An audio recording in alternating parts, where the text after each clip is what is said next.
What is good? What is good? What is good, ladies and gentlemen? We are finally here at joint practice. Joint practice, Eagles versus the Patriots.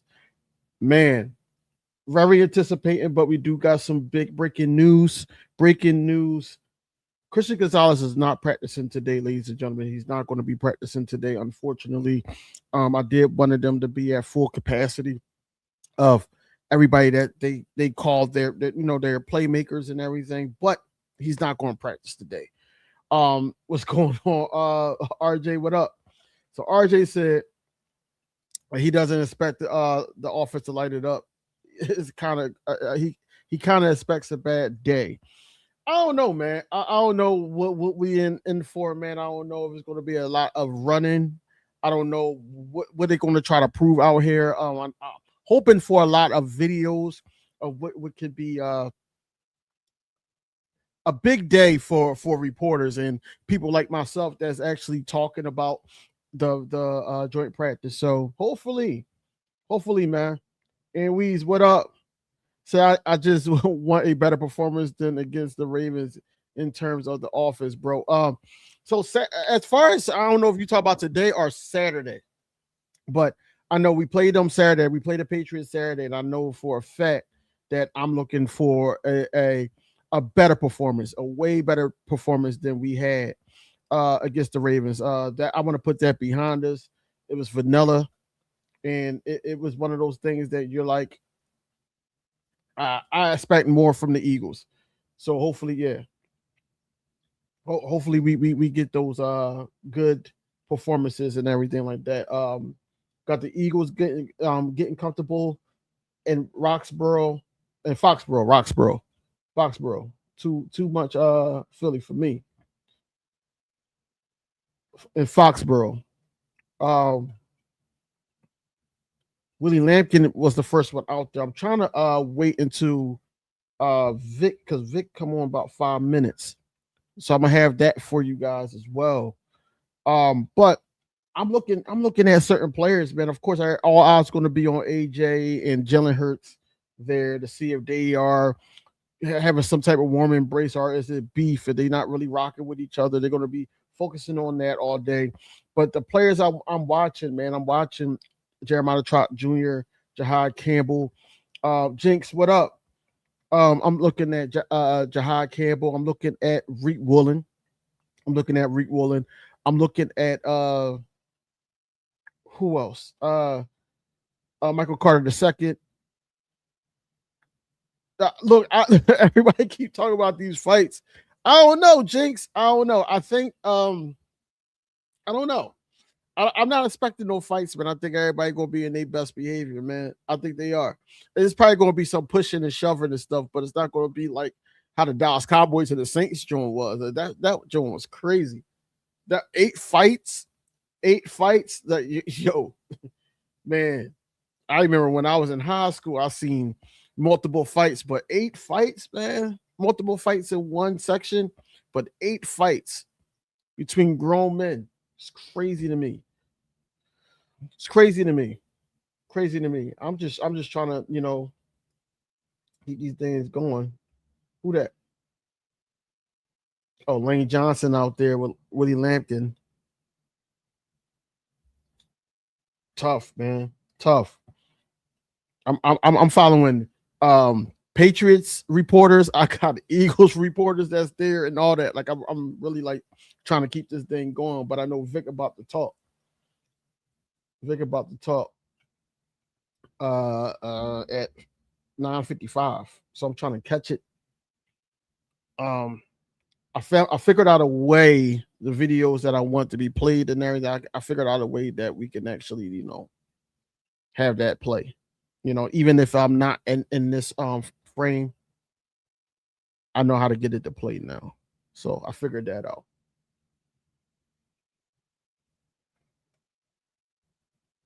Figured it out.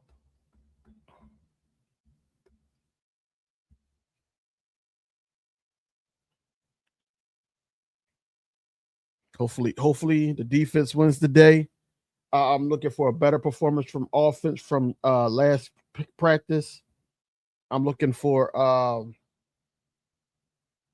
just offense is to show up. I'm looking for some highlights. Hopefully they know that they can record. So some of these guys are, you know, not hesitant to take out their phones and let us see something. ESP got competition today. No more slow ass reports. Yeah, I mean, I don't just follow him though. I don't just follow him, but yeah, he really just be dialed in on the gift and the curse of the offense and Jalen Hurts and all that. All right, yeah, he's about to come on, y'all. So hold on, let me pause that for a minute. Let me go back here. Let me let's see about to speak. If he is he live, he's not live yet. It's about to speak soon, y'all. There it is. Come on, Jeff. What do you got? I got you. So I don't know if Cooper would be your first outside cornerback, one of the top two guys when you get hurt. But will you ever work him in there, or do you just feel comfortable with him there based on what he's done in the past? Yeah, he's worked in there in drills. I've told the DB coaches to make sure he's stayed up to snuff there, both mentally and technique wise. How big a test is this for Quignon and those cornerbacks who didn't see practice? I don't know. Are we sure AJ's practicing today? Can you tell us? It's all every snap you take in the NFL is a test. How important are these joint practices just in terms of evaluation especially for those guys who might not see any reps or limited reps during those games? Yeah, I love doing these things. I think these things are great. I wish we would do another one. It's great to go against a new team, new schemes, new players. You'll learn things. You're going to get unscouted looks and plays and see how people react. These things are tremendous, and can't get enough of it. What made you want to play about your guys from these that? It's just part of the process. Possibly. In Jihad's case, what made you want to play him in that first game, and how's it coming? He, when the Kobe got back last year, his snaps got cut down away a lot, and just feel he needs more reps. And it proved out in the game. He had a player too that he didn't play the right way that he should be playing the right way. So we still got work to do. What is the difference between him and Makuba on that, for instance? He also missed time. Yeah, Makuba was more injury related. His misses last year, and each case is different. How about with Marcus? Why didn't he play in that game? Yeah, because I wanted to see Carter get a lot of snaps at safety. Epps has played his whole career at safety. He's getting a lot of reps in practice. Mike, this is new territory for Mike, and we need to get him a bunch of reps there to really get him prepared and totally evaluated. What did you see from? He did fine. Mike's had a good camp. I think it was their first touchdown pass in the game. He should have played better, but to me, it's more just his newness on the job, particularly when he's in a deep zone, is all new to him, and we need to get him as many reps doing that as we can. Where does that competition stand still? It's a competition. It is. Nick, what's impressive about Trot? Just in training camp and everything like that. Yeah, he's reaping the benefits of being in the system for 3 years. He's matured. He's picked. He always knew what to do, but his processing is a whole lot faster and quicker. I mean, the most important quality you can have as an inside backer is instincts, play recognition, and his is really showing more in this camp than it had before. Are you happy with the edge group? In my opinion, Bernard hasn't been practice for a little while. Yeah, I don't know when Bernard will be back. That injury he got in our weight room, is going to take some time to heal. Yeah, I'm very happy with Nolan and Jalix. AK is coming along. The other guys are coming along. But we need to get, we need our third and fourth until Grenard gets back to really solidify their positions. How about Epinesa in particular? You spoke about him before. Yeah, He's been doing good, and he played good in the preseason game. He had a great learning experience on that pass he got beat on. I'm really happy that happened, because it was a preseason game. But not only for him, but all the outside backers / edge players. It's a great learning experience on how to play that play. And he's doing good. He's picking up, we dropped those guys a little bit, not a lot, and he's really done well with it. And I think he'll continue to improve. What did Ty Robinson show you? Yeah, he came to life, He's been on life support since he's been here, but he came to life. And hopefully that will continue. Vic, from Boston, just generally speaking, what are some of the challenges in covering A.J. Brown? What makes him so effective out there?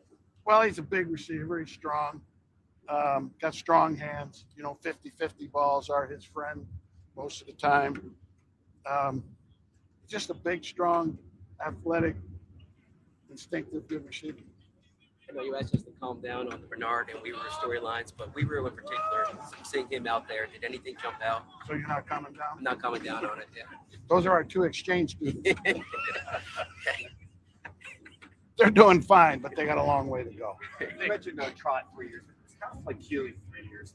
We saw the interception, and we also saw some other. Yeah. I think Keely is, he's been everybody's pinata doll for a while. I kind of sense he could be coming. We'll see. See how he does these next. I think, somebody asked the question, these 2 days. I think these 2 days for him are big. Okay. What's been your impressions of some of the safety depth with guys like Maxim School and Michigan in the back? Yeah, they came alive in the game, did some good things. I think they're two good young prospects. We'll see how it all shakes out when you have to get to 53. You talked about Chance. Yeah. You talked about Chance before, but with Deontay and Smile, it seems like you have real depth at that position. Say that again. With Deontay and Smile, it seems like you have some pretty interesting depth there. Yeah, our ILB position is, probably our deepest position on defense. We got Trotter and Smile that are two good quality players. Campbell, who's been hurt for a while, but I think he'll be back out there today. And Deontay, so I feel good about those guys. Do a couple more. With Keyshawn and them missing so much time, what do they have to do to catch up? How do they kind of do that? It's hard to make up for lost time, especially with the way we practice anymore in the league. Reps are at a premium. It'll be hard. What about Josh's offense? Will the test for you a good Yeah, I mean, I don't know exactly what they'll show us, but they've always been, last year they played a fullback a lot, so they're one of those teams that still plays a fullback. We haven't seen any of that, so that would be good to see. They're a little bit more spread out. Our offense is more condensed, so that will be good. Everything's valuable. It's going to be great to go against new stuff. Elsewhere in the league, there have been. What's that? Because Jalen Carter and Jordan Davis haven't played in the preseason game. What are you kind of looking forward to see from those guys? Get them a lot of reps. Okay. What's happened with these joint practices, a lot of teams take the philosophy of get your ones a lot of reps in practice, then they don't play in the game. And hopefully we can get both of those guys enough reps to where over a 2-day period, it kind of feels like a game for them. Elsewhere in the league, there have been fights in some of these sessions. What's your approach or philosophy with that going into it? Yeah, we don't want them. We don't tolerate it. The way I explain it to the players, every time we do one of these, you have 90 teammates in camp. Now you got 180 teammates. We're just working against each other, okay? They're in a different jersey, a different helmet. We're not here to fight. We're here to get better as an individual and a team, and hopefully we'll all treat it that way. Thank you. All right, thank you. Okay.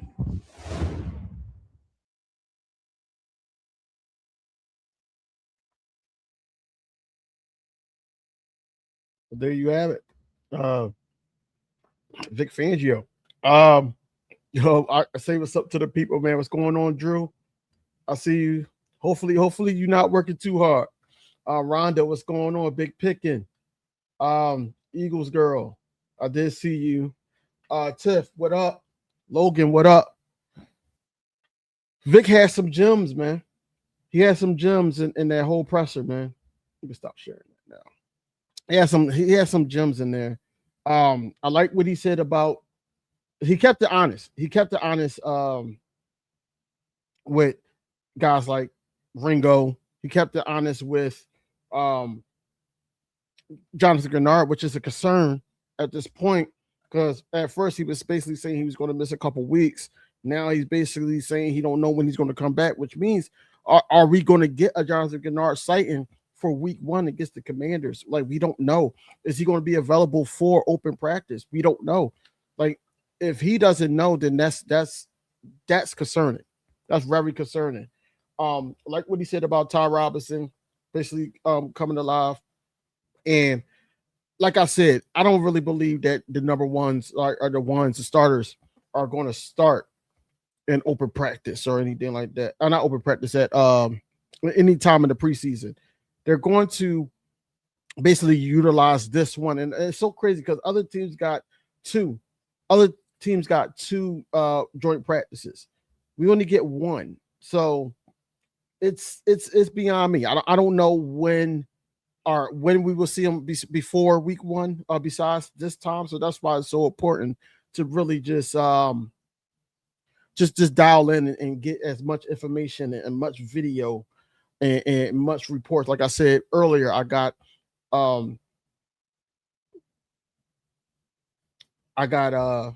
the Patriots reporters on these posts too.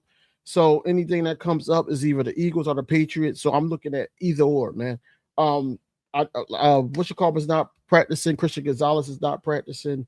So I won't get to see that matchup between him and Smitty if Smitty is a go. I mean, Vic Fangio is going to tell like it is, man. He's just straight cutthroat. He don't care how nobody take it. It's tough love. I'm happy that they asked him that question, but in a way, I'm like, okay, well, they can't control the fights. They can't control the fights, but it is what it is. It is what it is, man. Bernard is going on the field.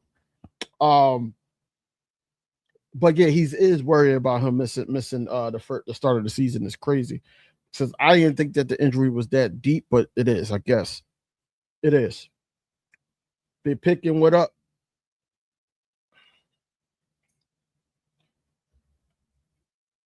I need somebody to cook AJ today. What's going on? Function, what up?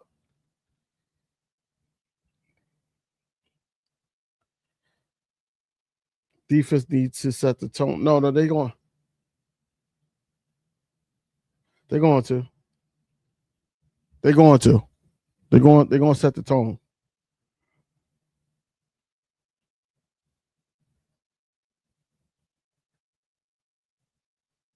And we said that Vic is God said because he's going to tell like it is, man. There's no word soup like a Nick Sirianni, and it's definitely not just like Kevin Patullo used to do. Try to like mimic everything that Nick said.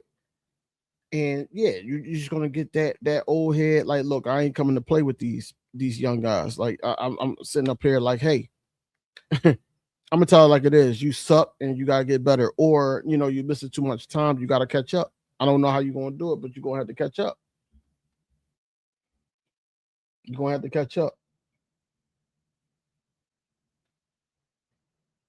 Yeah, I know what you're saying, Tiff, about him saying that Campbell wouldn't be ready either, but at the same time, like, who knows?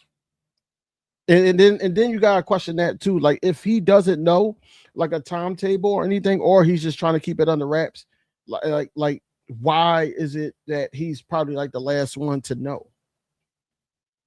It's crazy to me. Milton Williams in the building. Okay.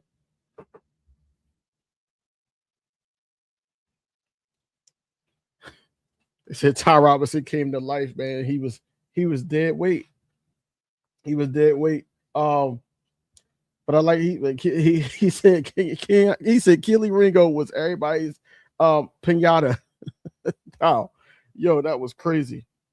That was crazy. But they was like, we'll see, because he's in the contract year too. A lot of people like talk about that because a lot of people want him off the squad. And I get it, because I do too. I'm one of those people.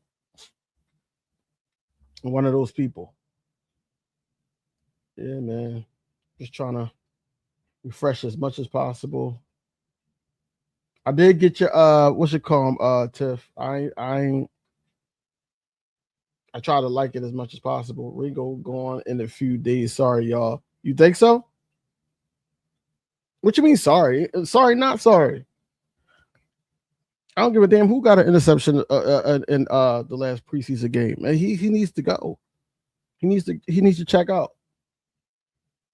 I thought he was going to be the first Georgia dog going.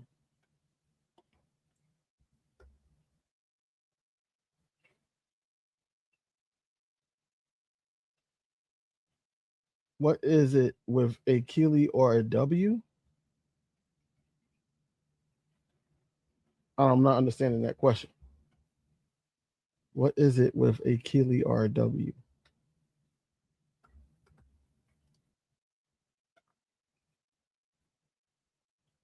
Quayon Mitchell and Cooper DeJean are both suited up for joint practices as they were for their last open practice in Philly on Monday. AJ Brown arrives to practice. Okay. Technically, he will be the first. Dean will retire an Eagle. Is Kelly sole value special teams depth at this point? Yeah, definitely is.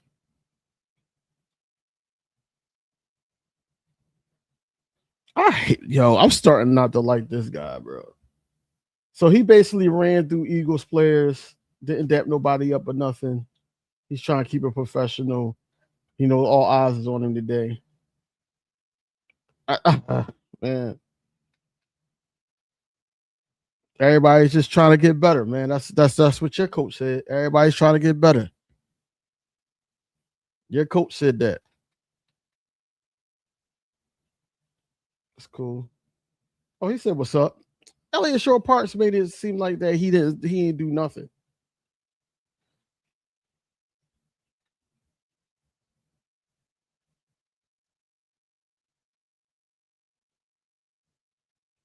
Without many pleasantries. Like, come on, man. Everybody's focused on trying to get better, bro. Y'all want to see the drama or the not drama. That's what y'all want to see. I'm here to watch players get better. I want it to be a movie. These next couple days. Yeah, Quayon Mitchell in for a day. If it's just them two, I swear it's going to be 1-on-1. It's going to be them two. Hopefully he doesn't, tweak something. But Keelan Ringo is definitely he definitely need to be like gone. Like he should have been gone because they're not going to convert him over to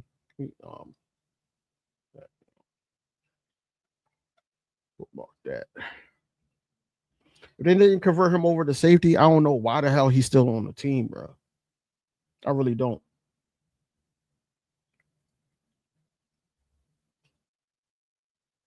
But Kyle Lemon is still out. No brainer, no surprise there. Unfortunately. All right. Practice start at 10:15. We got 3 minutes, y'all. Hopefully the Patriots reporters can get us some video. Hopefully we can get some video. They go to tight end group. Okay.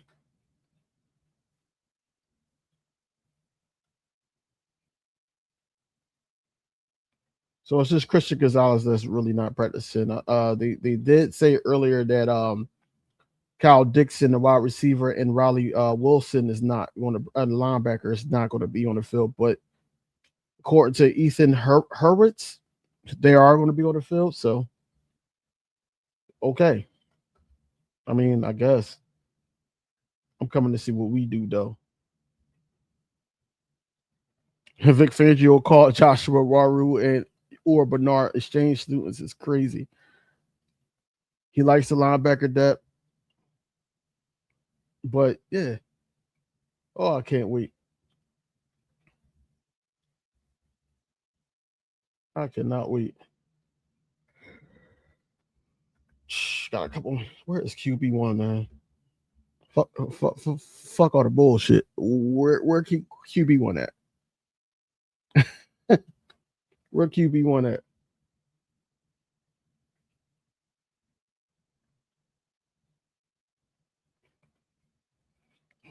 Come on. Come out here, touch grass, pray, do what you gotta do.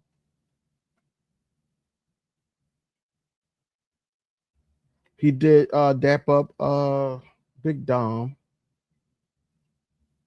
He gonna be on the jugs today too, McCall Lemon. I know one thing AJ ain't going like. AJ ain't going like AJ not going like was to see personally face to face Jahad Campbell wearing that number 11. I'm mad that like come on youngin, like I just want best for him, man. I do, but it's concerning that he's not practicing, man. Oh, it's a high intensity battle practice, so he's not going battle. He's not going to practice these two practices. We do got to catch up. William catching up with Nick Sirianni. Yeah. Where the hell is QB1? He probably about to head out right now because it's just turned 10-15. AJ had to check in with Big Dom even in Boston. Yeah, he did. Because Big Dom don't play that. Big Dom not playing that.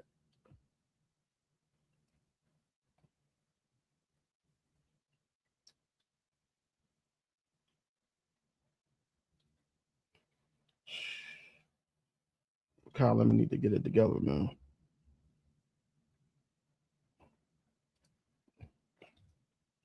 It's all precaution, though, they say. Jellen reading a book right now. 1 sec. Oh, man. Jellen is reading a book. I believe it.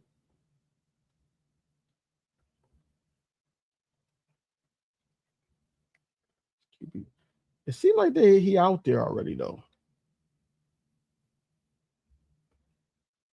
So our reporters was just worried about AJ and what he was doing. Oh, God. It looked like he's out there stretching. Yeah, they was just worried about AJ. They didn't even report on Jalen Hurts coming out. It's crazy. AJ Brown, like, I ain't even our reporter. I thought that was Andrew DeSecco.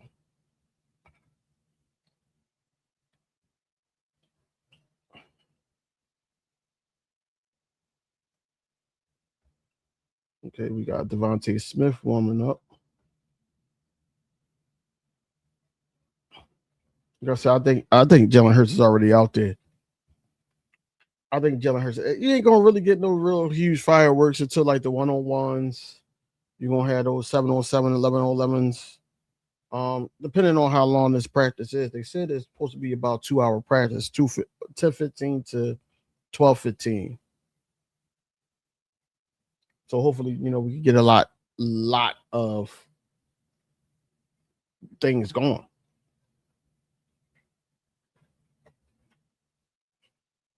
Hopefully, man. I just don't, want them to look like Dallas versus the Saints yesterday. That was crazy, man. That was insane. What are you talking about? So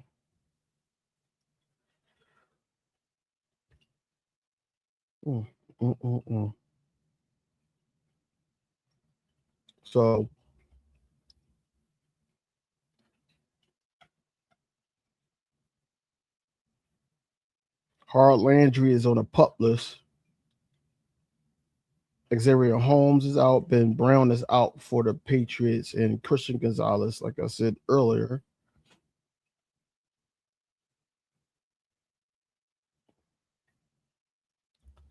Okay. We're getting somewhere. We're getting somewhere. We're getting close.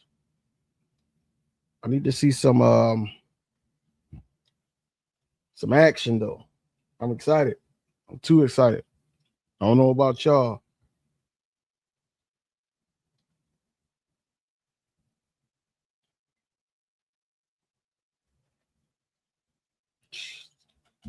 I don't know about y'all, but I'm excited. I think that how it's gonna go down today. I think that it's gonna be. I think it's gonna be light. I think it's gonna be light today. I think tomorrow is where we're gonna probably get the shoving and more intensity and everything like that. I think it's gonna be like not as intense today because they already know it. Like they're making it more than what it should be between AJ and the Eagles and all that. Like they're making it too much. But I'm with everybody else. Like I said on my recorded video, I do want to see Q get at AJ. I want it to be competitive. I want it to be to the point where AJ getting frustrated. I want him to be frustrated. I want them to see. I want us to make them see. Yeah, Jalen Hurts is already out there. I want us to make them see the true AJ Brown. That's what I want the Eagles defense to make AJ Brown and how they view him. Like, oh, Tate Bisbee is back at practice. Tate Bisbee is back at practice. Appreciate you, bro.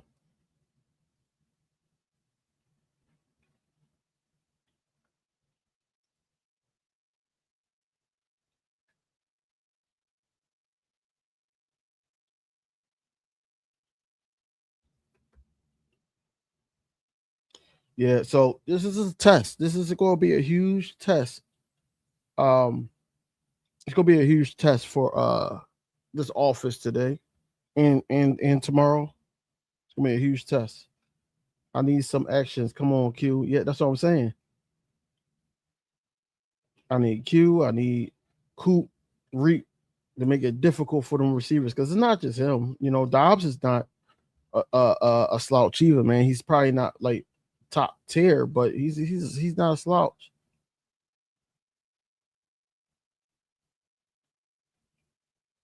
Patriots be on it, man. Like Patriots, the Cowboys, they sit up there, they reporters and how they record and everything like that. They be on it. Like we don't allow this. You don't allow this.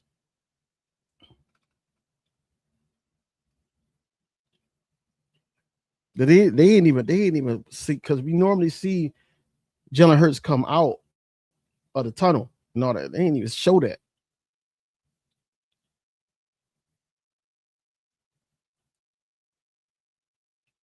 I don't want these videos to be one-sided, bro. I really don't. They make it like that, I'm gonna be really pissed off. They say they're gonna make it towards 12:15 today. That's when it's supposed to end. I just want to know when it's gonna be a little stink on it to the point where we see that the Patriots is playing for AJ Brown, and I know he said some things to them about that locker room and all that. So yeah, they making this a big deal. I want it to be to the point where we get this offense rolling. And the defense needs to shut down AJ Brown. That's what I'm here for.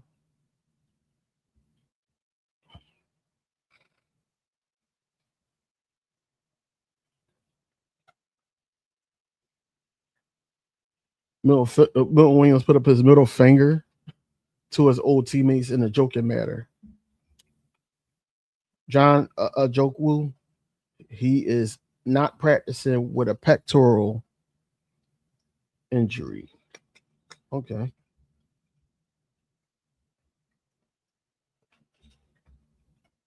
So you got for me?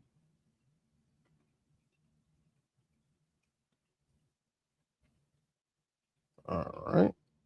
What is up?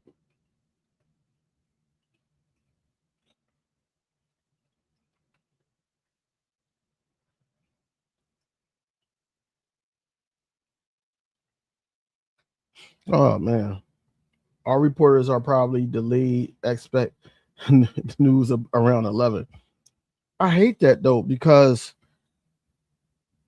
we gotta sit up here and wait. We're trying to. We're excited and all that. You're not in Philly. You're not in the Jefferson training facility. We're outside where it's okay to record. They're recording everything. They're recording everything. Milton Williams coming out, AJ Brown coming out. They were recording everything.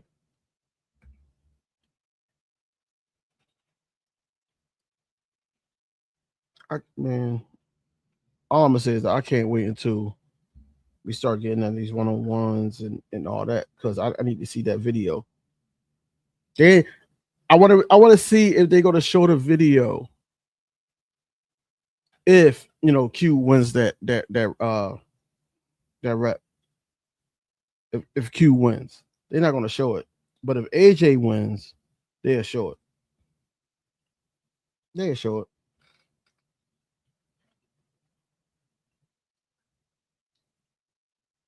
All right, oh man, come on, man.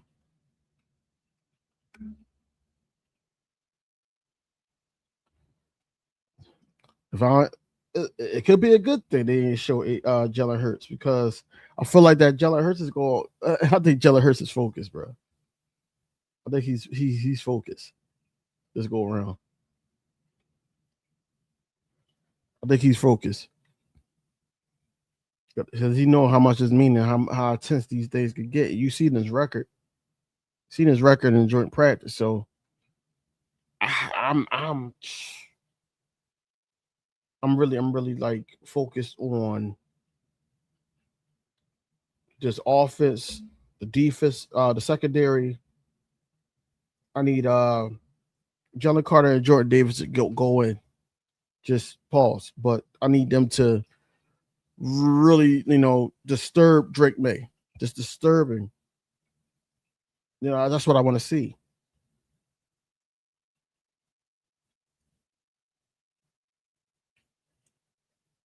O-line medicine work. Okay. With that Bell and who? That look like, is that Jergy? I don't know. Anthony, what up?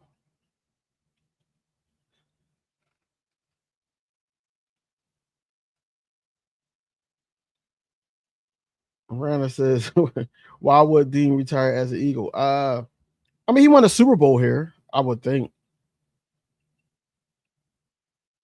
I would think that, when it's all said and done, because I don't feel like that he's gonna get another Super Bowl. But he got a Super Bowl here, so why not? I mean, he could retire here for a day.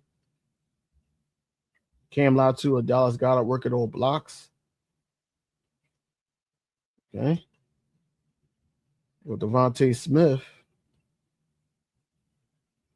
running some routes. Okay. So it look like he's full throttle today. He ain't gonna be limited today. I like that. I think that that's a good job. I think that him like Devontae Smith being back is a blessing because now you basically knock around the wide receivers that we normally had. Now the downfall is how much playing time is Darius Cooper going to get with the ones. That's the downfall because truth be told, I think that they're going to do the Dontavia Wicks and probably Elijah Moore and Hollywood Brown. They're probably not going to throw Darius Cooper in there.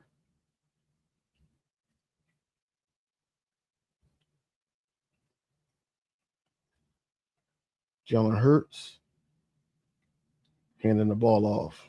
Okay.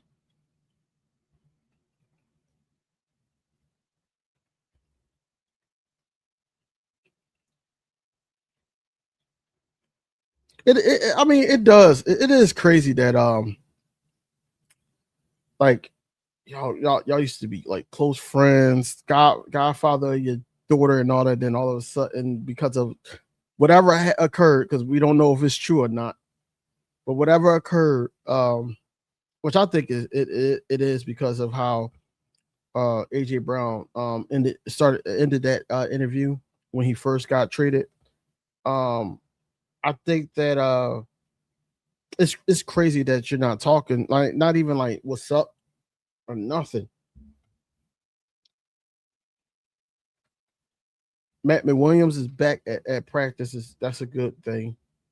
He needs to get as much playing time as Makai would have got. Yeah, he should. You would think so. You would think so. I don't think Nick Sirianni a fan of Darius Cooper. But the way he answered that, talk about something, it's a lot of training camp left. But I'm like, he been balling consistently in training camp. Like, what are we doing? He's been balling. No, what he's going to do? What's going on, Art? What he going to do is he going to sit up there as soon as what you call get cleared. As soon as Makai Lemon get cleared, he's going to start him week 1. Where you got all these other receivers that can actually start in that same position. You don't have to rush this guy back. This is what, let's say, his 11th practice that he's not practicing. He's not going to practice tomorrow either. Y'all don't want him to practice because it's too intense.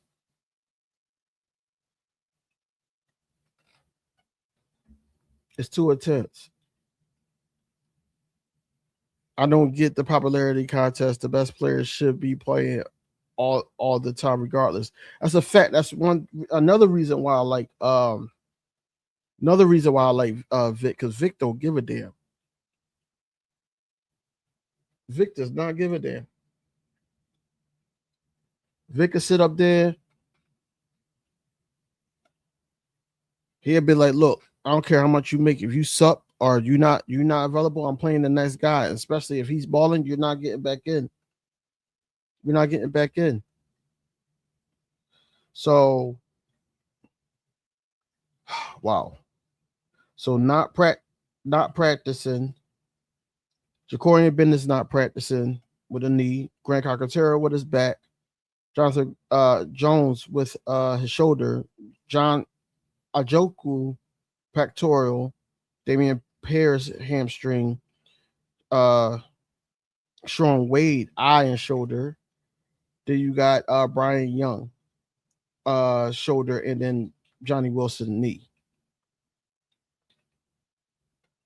They still got Devontae Smith as limited, so I don't even know what that even means. I don't know if he's not going to be eligible to go up against their defense today. I don't know what's going to happen, but I know Makai Lemon is limited, which is a good thing that he's not practicing. He's limited practice. Tyreek Castro Fields Hill, he's limited, and then also Keyshawn James Newby with an ankle, he's limited. Keep calling this man pom pom. Lemon will not start in the early games. I think more plays the slot. He should. He should.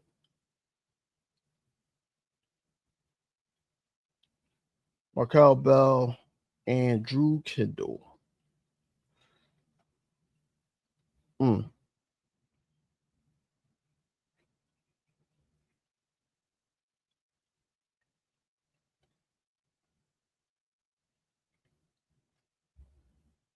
When we started at, so it's about to be 20 minutes into practice, man. Nothing yet.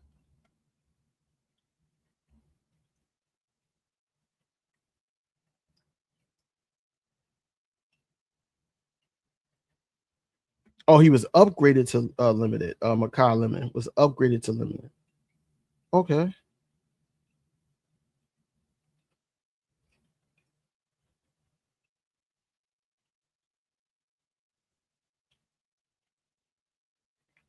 Jalen Hurts to Stone Smart. Let me click. Let me bookmark that. They got their practice live.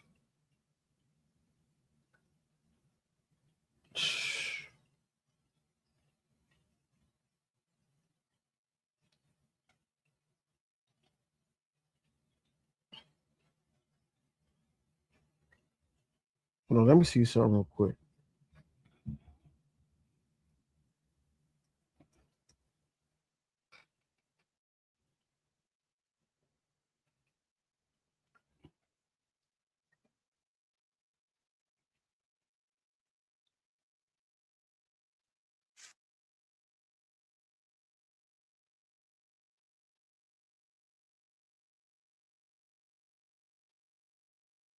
That's crazy.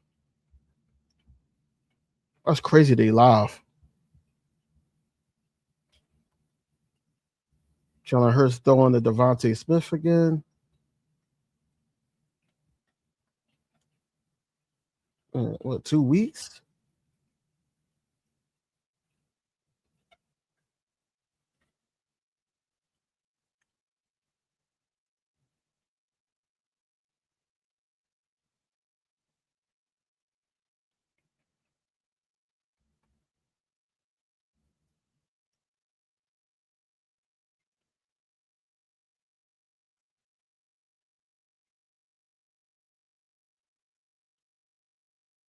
Well, I know what I'm gonna do. I'm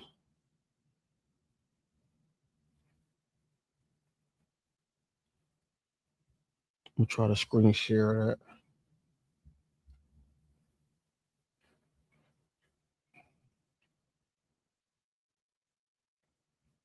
Screen share it.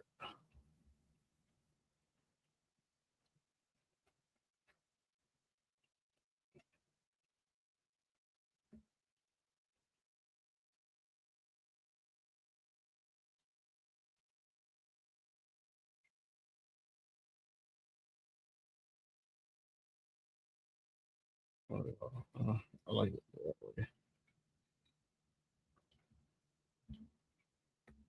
Has AJ been clamped up so far? No, they ain't even start doing anything yet.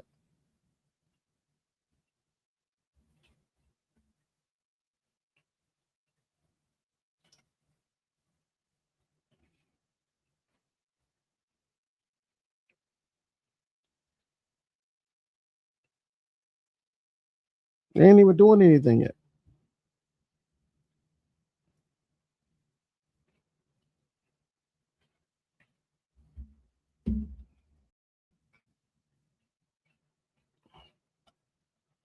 Remember, Cooper didn't start his first 10 years. So let me care about that.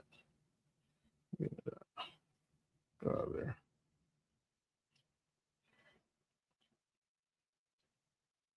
But that's different. That's different, man. I don't know. I don't know when what kind of lemon is going to come back, but it's a good sign. We have no idea what lemon is, and he has no chemistry with Hurts. How can you start him first game? Like I said, I think Nick Sirianni, that's the plan. I think him, maybe Sean Mannion plans to do that. I don't know. Reporters overhyped the practice, and we still got nothing going on. Right, right.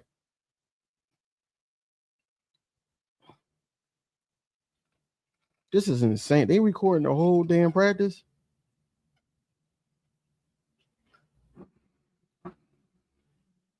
That's crazy if they record the whole practice. That is insane.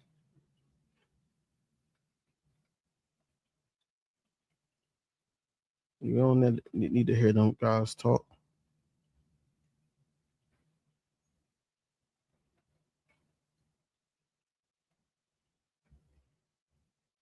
Jalen Hurts. Oh yeah, we about to get. Yep, I know what that means. Mm-hmm. Go QB1. Let's go.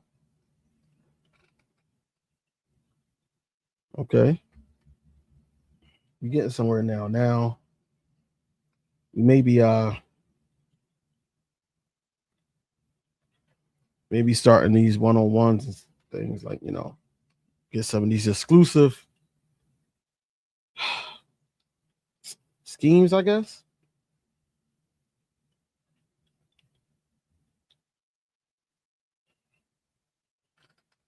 Yeah, Jalen need to he need to put on. I swear he need to put on. He put on as a rap.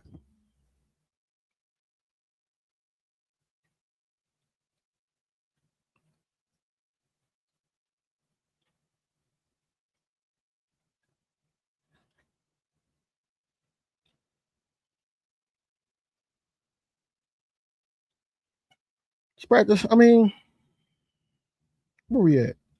It's a 40 yet? Yeah, 10:40. Okay.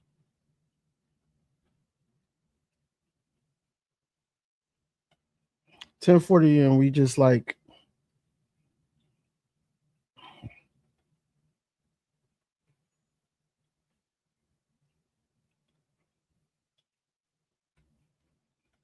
okay.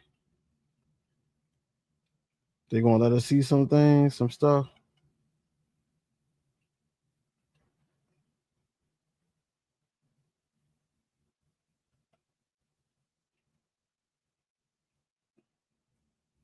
I just need to see Q and AJ. That's a popcorn thing right there. I need to see this offense versus their defense. I know Christian Gonzalez not there, but they still got some, some talent over there. Still hate them, but they still got some talent over there. Cause they got a couple of people that used to be Eagles over there besides AJ Brown, Matt Collins, Milton Williams.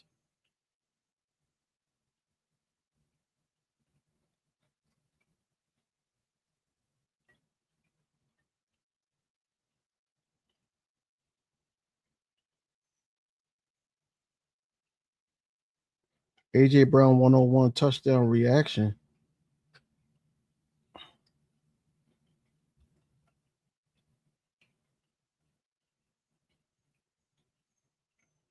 Oh, he dropped it. He dropped it. He dropped it. It was a goal ball against Quayon Mitchell, but couldn't complete the catch. Brown drops it, and the Eagles fans there got loud. It's okay.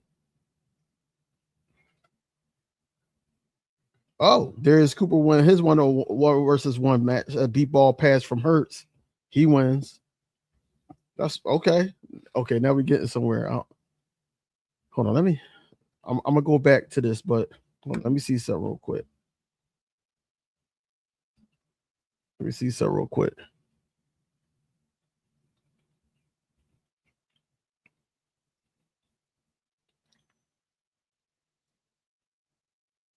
So they thought he had it. Okay. Nope, he dropped it. I need a better shot of that though.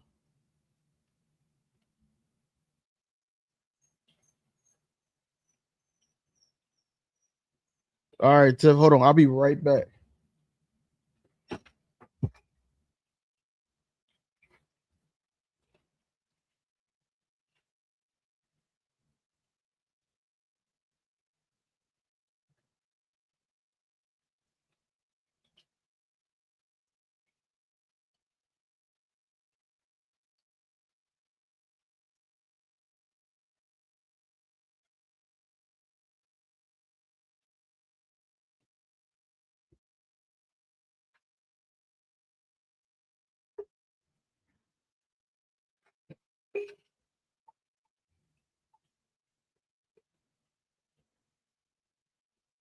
Okay, I'm back. Let's see.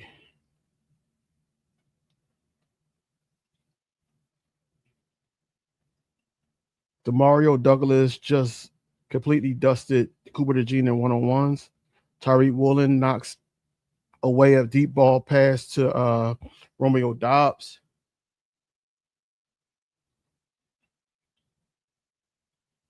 Thought AJ Brown was going to get over on Q. Come on, man. Quinyon 1 up. He up 1. He up 1. He up 1. This is what I was waiting on. They said, oh. Let's see. Go back here. All right. There we go. I'm going to just be reading it off my phone because it seems like they showing some stuff here.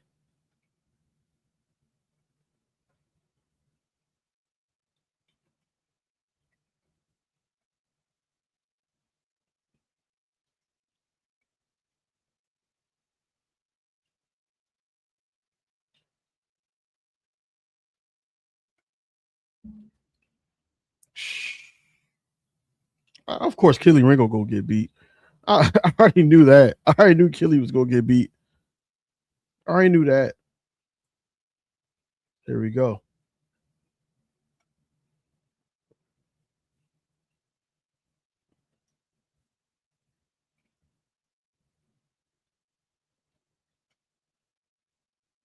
That was bad coverage. That was bad coverage.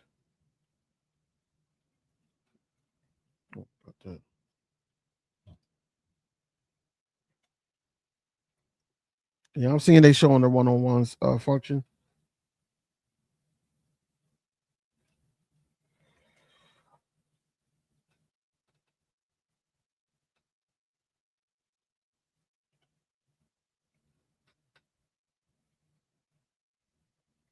He's sitting out.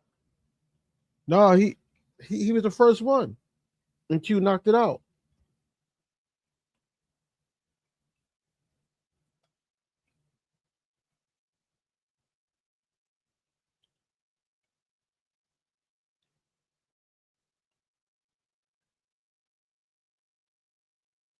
He knocked the ball out of his hand.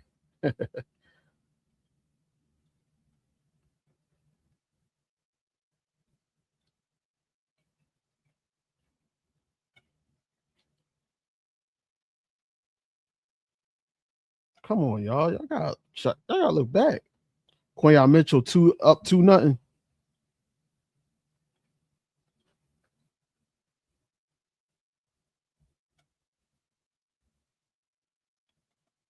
Quinyon Mitchell knocked the ball away. Oh, yeah, I know he in the back with his helmet off, but I think this is behind a little bit.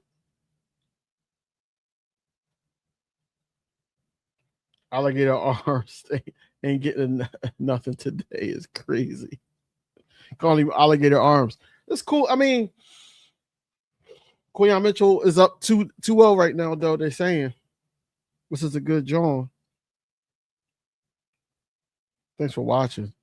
Oh, that's done.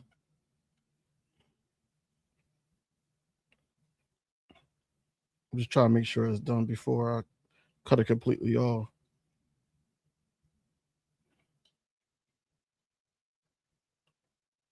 So they just showed the ones. Okay.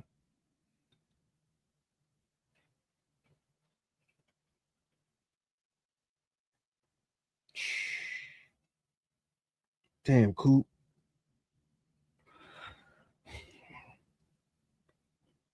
Somebody got over on Coop, man.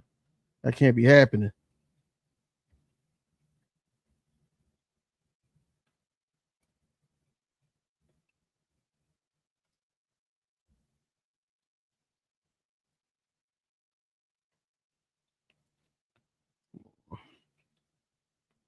See what I know already.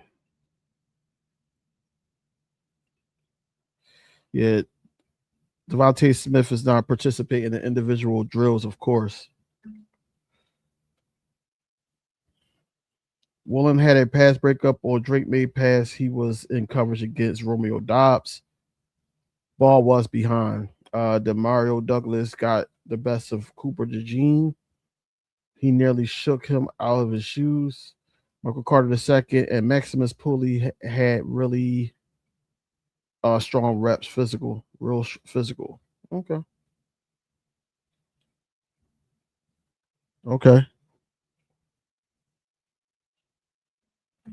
Darius Cooper did what again?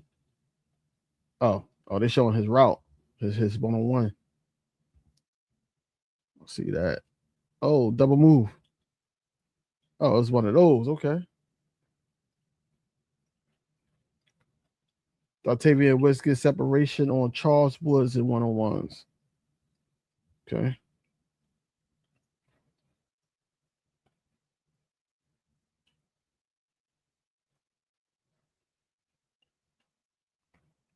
Yeah, you're gonna hear the Eagles. You go, we obnoxious, man. Especially when we out of town. Oh yeah, you're gonna hear us. We're gonna make sure you hear us out there. We're gonna make sure you're gonna hear the Fly Eagles flies. You're gonna hear Go Birds. You're gonna hear the chant.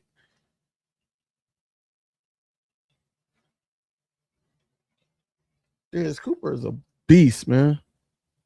Oh yeah, they shut that down. All right, stop sharing that. They shut that down.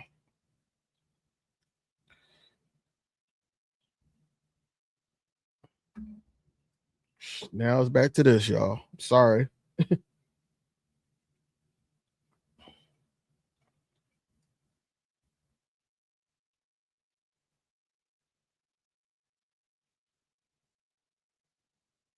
So Mac Hollins beat Ambry Thomas. Okay. I mean,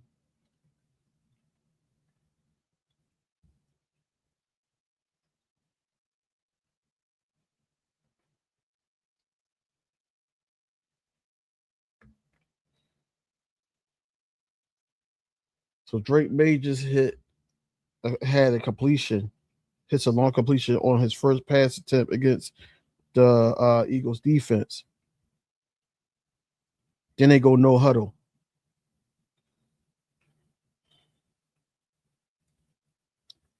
Andy Dalton is out there with the ones. No, I'm sorry. Andy Dalton is out there with the twos, not the ones, the twos at practice.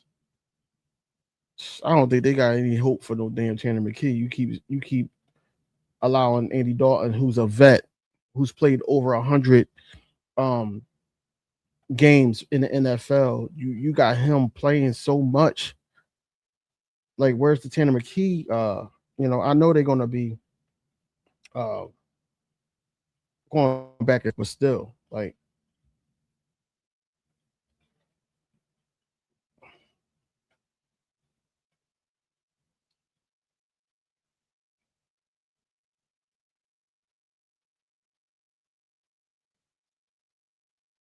let's see.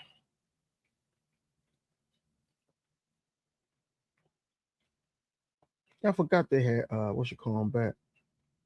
There you go. That's what I wanted to see. I wanted that version. I wanted that. Yeah.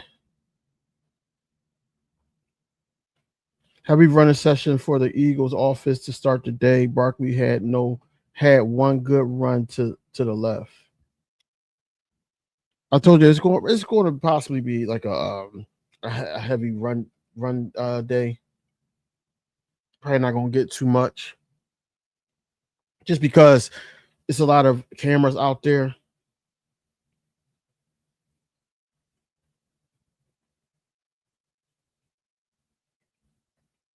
Sean doesn't want to give up his top secret bubble screens.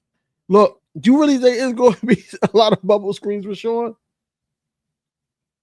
Because I don't think that.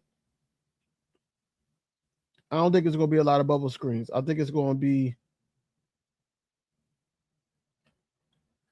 He's going to open up the playbook, man. I think it's a lot more than meets the eye that we see. So yeah, I got that one. Okay. So I can make my short video.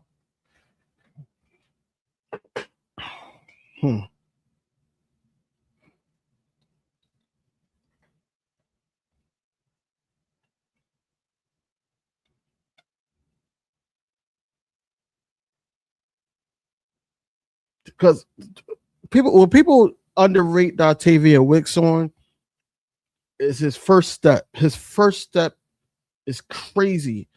and it kind of confuses the defender at times. I think that's why you see him like winning. Come on, come on, come on. There we go.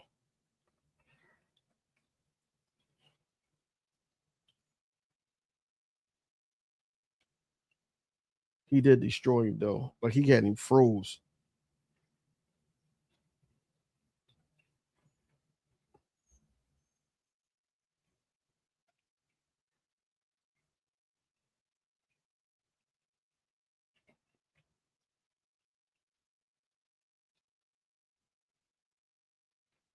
They worry so much about AJ Brown. They ain't even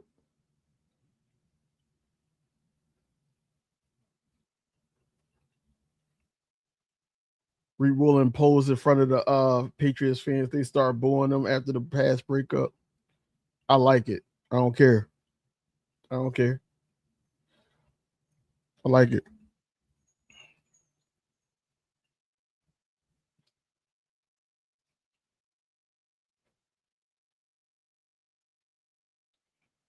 I just need these 7-on-7 and 11-on-11s to happen, man. I already know the Devontae Smith probably not going to participate in those either, but you know,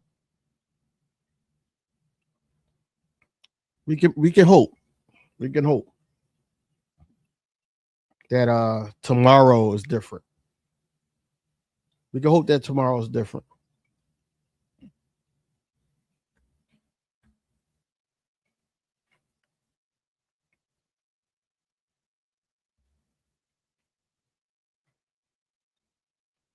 We're still doing one-on-ones, or we getting into the team drills now, man. Situational drills. I don't see anything from anybody right now. Okay, there we go. AJ Brown catches a pass deep over the middle over Woolen. It was a play action play.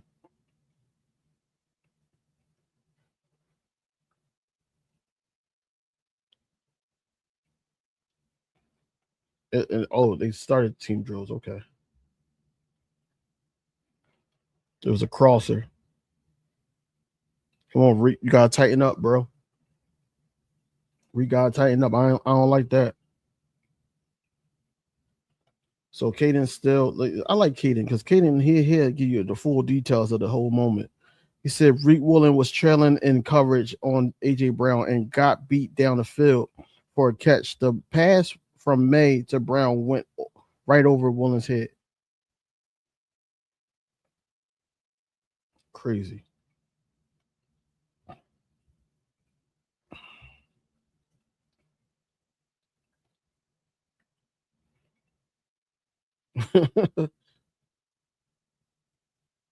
That's crazy. Like are the are reporters there? AJ Brown fans, or are they Eagles fans? Like, come on.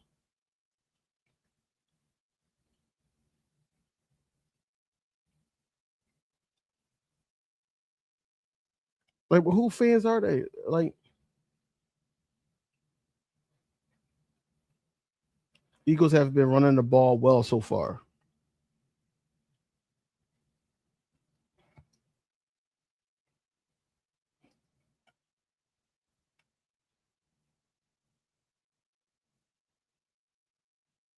You see what I mean? Like, it's not a lot of Eagles highlights being recorded.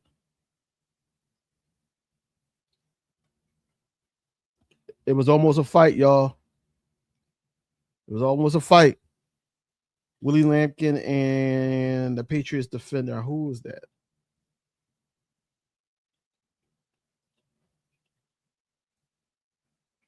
They got called for a false start. The Patriots.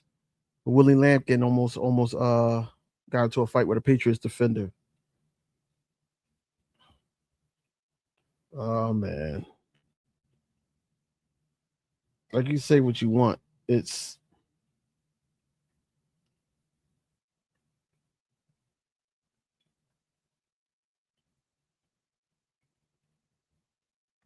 You can say you don't want it to be no fights, but of course, it's probably going to still be fights, man. If you're coming in and going out, please like, comment, subscribe, ding the bell for notifications so you don't miss anything involving the Philadelphia Eagles or any Eagles news or NFL talk on this channel.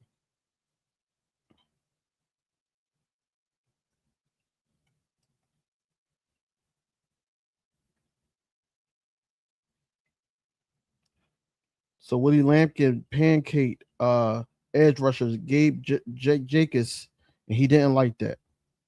Tanner McKee had to step between them.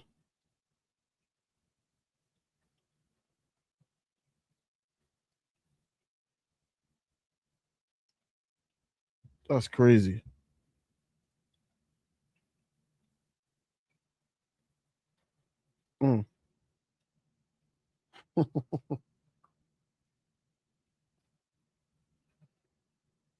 Willie Lampkin been balling, man. I like it. He got this edge about him, like, people think that he's too short and everything. He got this like edge about him coming off the line, you know.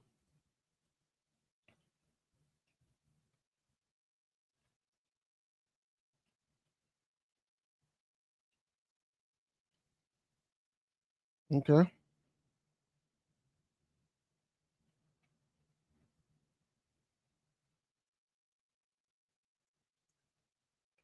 What just happened? Come on, man. Jalen Hurts just threw a pass to Dontavia Wicks over the middle in 707s. That Wicks tipped, and it was intercepted by Harold Landry. That can't happen. That can't happen.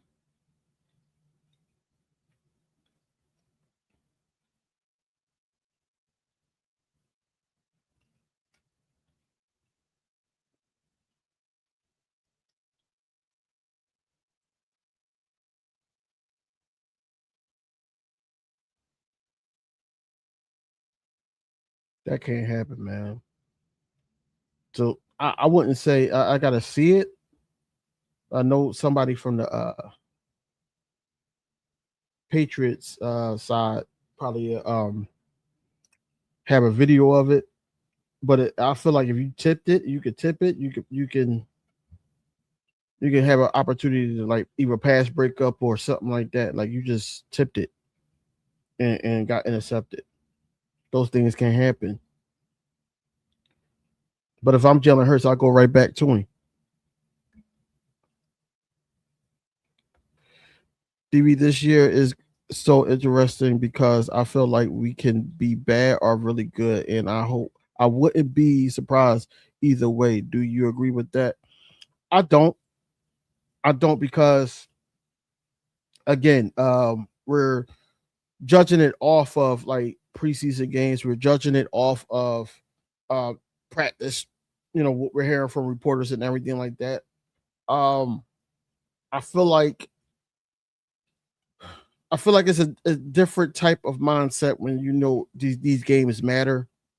You get different approach from the defense. You get different approach from the offense, especially Jalen Hurts, Saquon Barkley, Devontae Smith, Dallas Goedert, offensive line, especially if they're healthy.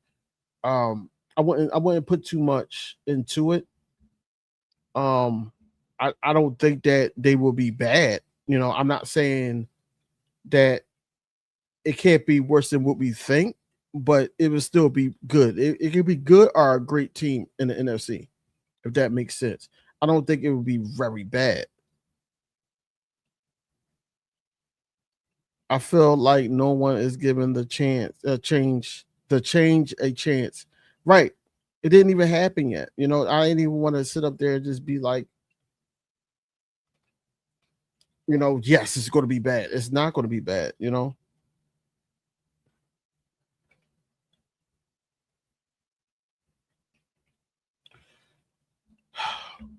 Yeah, I ain't liking this. Jalen Hurts just do another pick.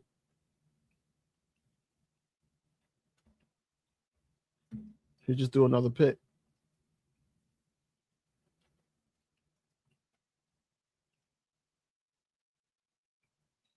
Jalen Hurts threw to the left sideline for Britton Covey. Who? Like what? Britton Covey, 707s, and Patriots cornerback Marcus Jones jumped it for a pick six.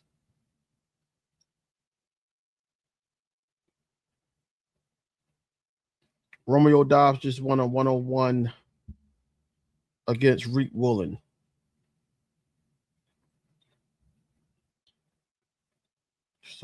So far, Jalen Hurts on his record right now, he got 2 picks.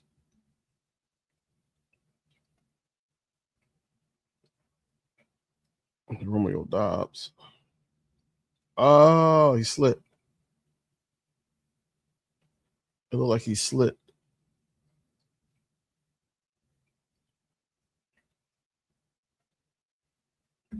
That's all right.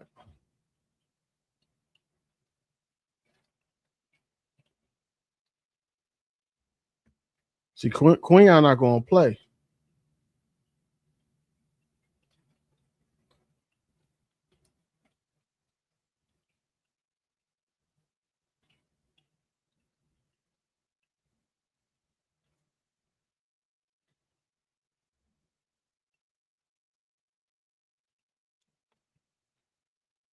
Well, look, I still believe in QB1. I just think that he's trying to give people opportunities and a chance and all that. And you got to think about it that he's making these type of throws and all that just to learn from mistakes. This is practice at the end of the day. But man,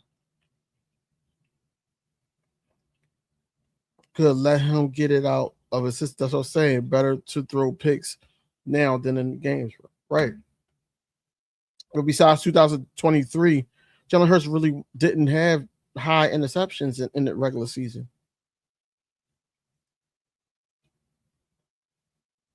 They are, people going to do that. People going to do that. That's why it's called practice, right? But it's going to be looked at as people going to look at it as he's throwing picks there too. Like what's going on?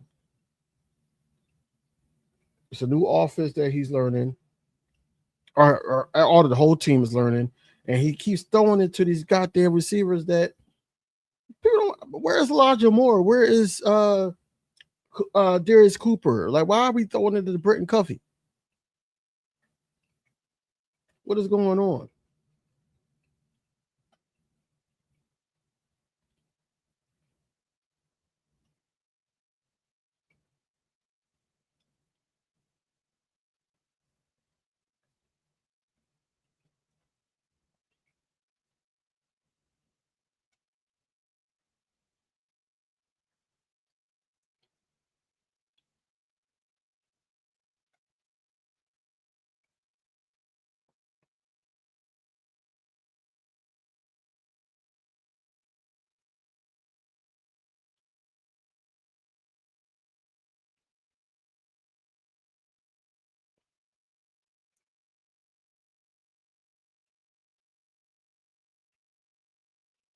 Yeah, Jalen Hurts don't put the ball in harm's way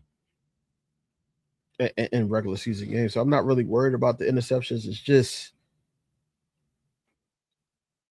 that's something that got to be improved with the wide receivers in connection with the quarterback as well. Because that's crazy. The first was a tip pass. Nobody said it was thrown behind Dontavian Wicks either. So those things can't happen.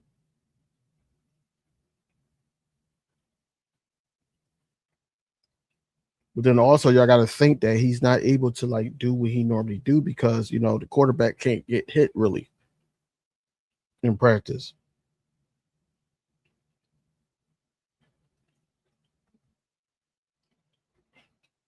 Lamont, what up? Nobody's worrying about Speakeasy. They're under enough fire. They are.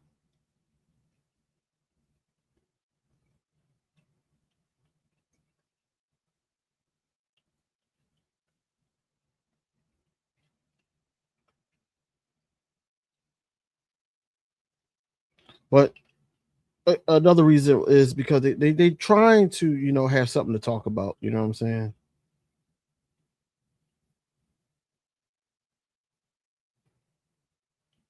Octavian Wicks just got hurt.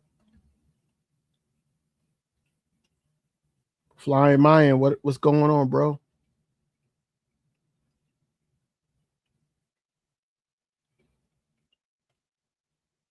Octavian Wicks just went down. They're taking a look at him.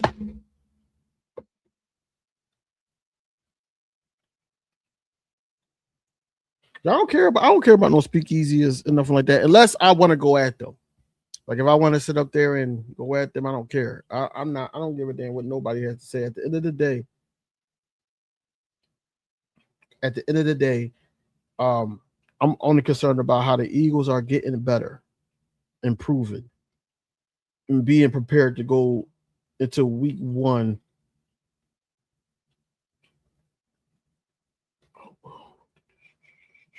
That's what I'm concerned about. I'm not concerned about what other people say. I don't care. We need a wide receiver.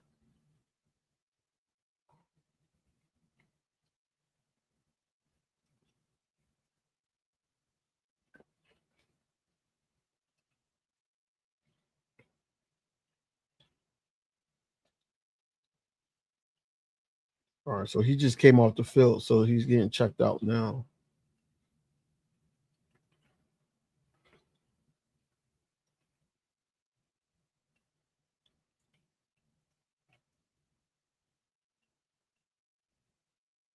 What?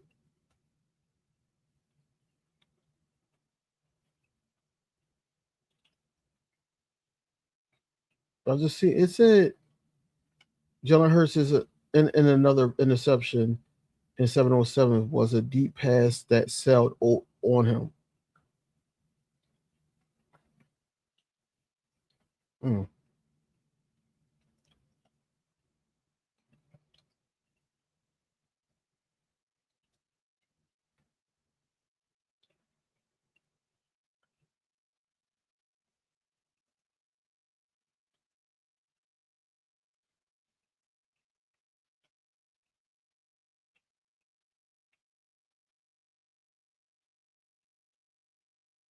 Anthony DeBona, all he do is retweet ESP. I know. Oh, I know. I've been peeping too. Wicks is back in team drills, so that's good. I think he just got shooken up or something. I have a clean sweep. Eagles starting O line plus the top two backups, Kendall and Bell versus Pats. D line and 1-on-1s, all wins, dominant. So the offensive line has been winning the day so far.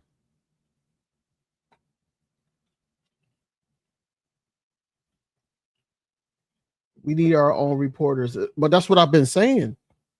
That's what I've been saying because you got these reporters nowadays that's just all about the gossip. They want the because they got their own podcast and everything like that. So now they're just worried about the views. Oh, Jalen Hurts didn't look great, so that's going to be on everybody's thing, like back to back to back. So they're going to be worried about that. Not okay. This is why the interception was caused. Could have been a bad throw by Jalen Hurts. It could have been a bad route by the wide receiver. It could be uh, just giving the opportunity to one of his guys. It could be anything in practice. You know, now if it's a game, we'd be able to see what the hell happened.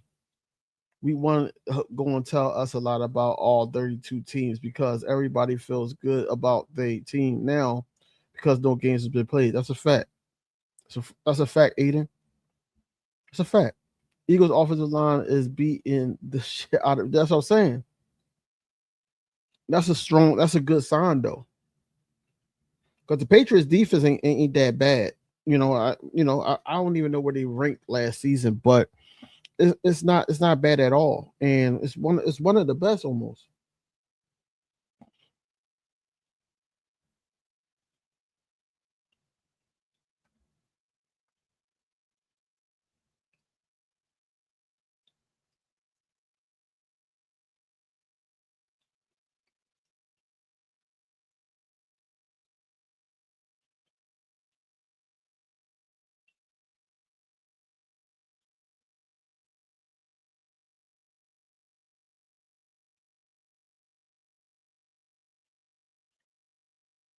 Yeah, Will Campbell. Will Campbell's out there. Who else? Jalex Hunt just got a sack on Drake May in 11 on 11s. Okay.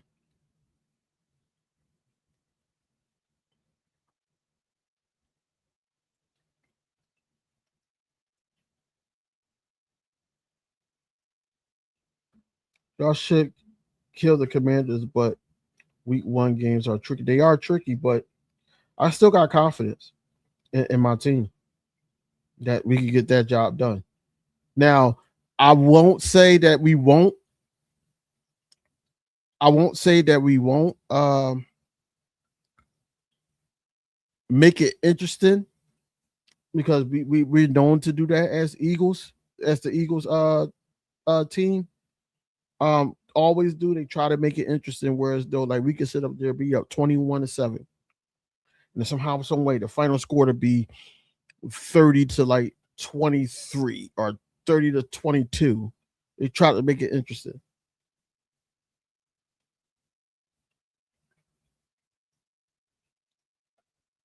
Hey yo, just had to hop on and say it's practice, not the game, not the game. We talking about practice.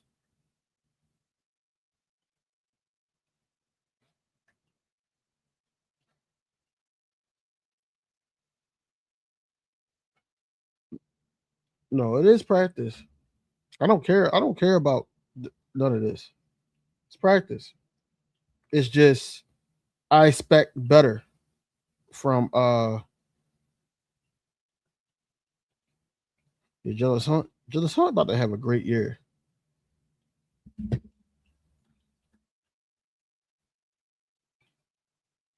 Jigga, what up? What I missed? Just got back from the store.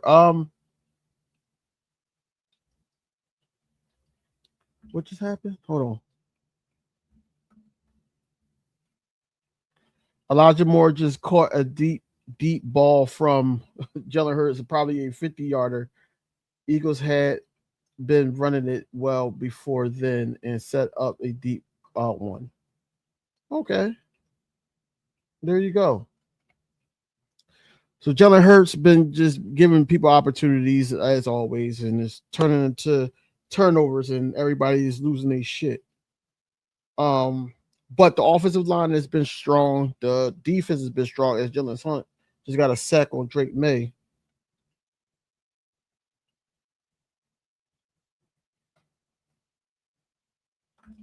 Oh, that was on Kevin Byard too. That okay.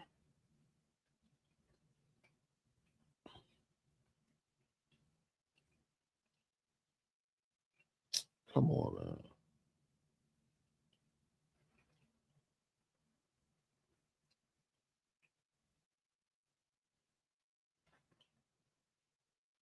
So I'm excited about that.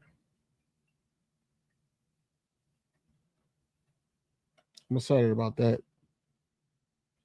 Nice. Any cartel? Yeah, he the 101s he won. He beat AJ Brown twice. They didn't really like do too much. I think AJ Brown got over on Week Woolen in what was that, the 707s, or it was team drills, and he got over on Week Woolen, and that's about it from AJ Brown.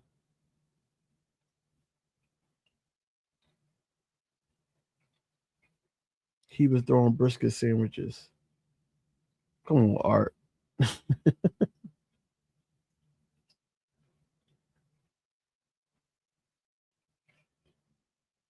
That's crazy how we are at a joint practice and we still don't see no videos.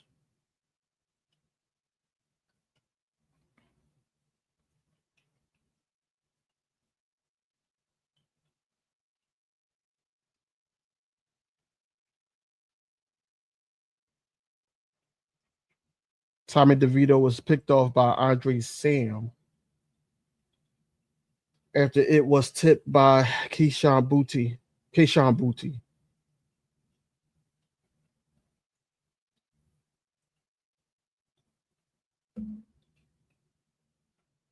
I just hope when Philly when Philly Eagles office go cold on new off OC has a game plan. And that's a fact. I said that. I want to know how he adjusts. I want to know if they're struggling. I want to know if there's any wrinkles that he could put in there to jump start it again. Because first or second half that we don't have no points, that can't happen this year. We got too much PTSD from last season. So I do agree with that too, Malik. Yeah, Sam I am. Sam I am. I tried to see if the Pats were filming. They started out, I forgot who told me, but I did have it at the beginning of the video, side by side. They was doing like showing up one-on-ones. They had some of the reporters, and then they just stopped. So I'm guessing that the Eagles said, "Yo, cut that shit out." They don't want them to do anything. And the reporters ain't even putting up too much. McKee with a nice pass to Elijah Stowers. Eli Stowers.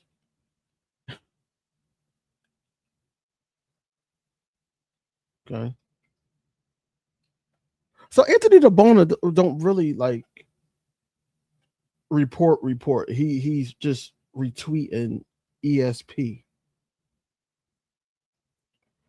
And then he takes a deep dive. He probably do got connections though. M Lemon, is he ever going to practice? Not no time soon. Right now he's listed as limited, which is a good upgrade. He's listed there. But no, I don't see him practicing no time soon. I don't even know if he's gonna be ready for week 1. It's kind of too late. If I had the opinion, it would be too late. Yeah, Stowers just got us. It was the best play at camp so far. That's what ESP is saying.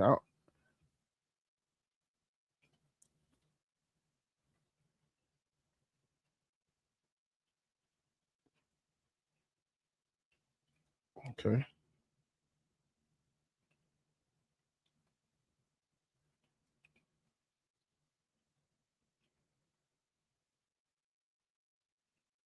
Here going. I think it's another Darius Cooper. Tanner McKee just overthrew Darius Cooper. Cooper is playing with the backup receivers. Elijah Moore has been with the starter group. ESP, what she say? She said ESP don't even know the players. It's Eli, not Elijah. That's what I'm saying. Elijah. We don't want to rush limit. No, that's what I've been saying that. I don't want to rush him. I want to sit up there and have that rookie at 100%. 100%. Art keeps saying that we need wide receiver. I just think that it's just taking time to gel within this new system, and I think that you're not going to see except for if it's like injuries, you're probably not going to see Jalen Hurts throwing to Britton Covey as much, or Quez Watkins as much, or so. Like I said, I'm not too concerned about the turnovers and all that. He's just giving them opportunities and basically getting himself comfortable and in rhythm, going under center and doing those things.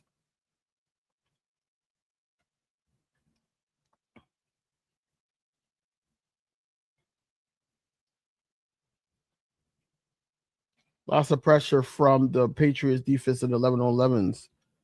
Draymond Jones, Corey Dordan, Elijah Ponder, Gabe Jacobs, all getting into the backfield.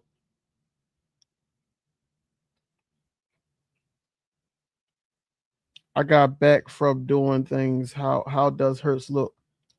Well, according to the reports, he just had like a 50-yard bomb to Elijah Moore, but he also threw 3 interceptions in team drills. He's always coming with his yeah, right. Shane Covey can't stay healthy when he plays wide receiver. Hurt. He's one of the best separators. Yeah, because we didn't have any separators, except for probably Devontae Smith. Even when AJ Brown was here, we ain't had nobody that could separate. So of course you go see him, and he separates because he's quick. He's running those damn.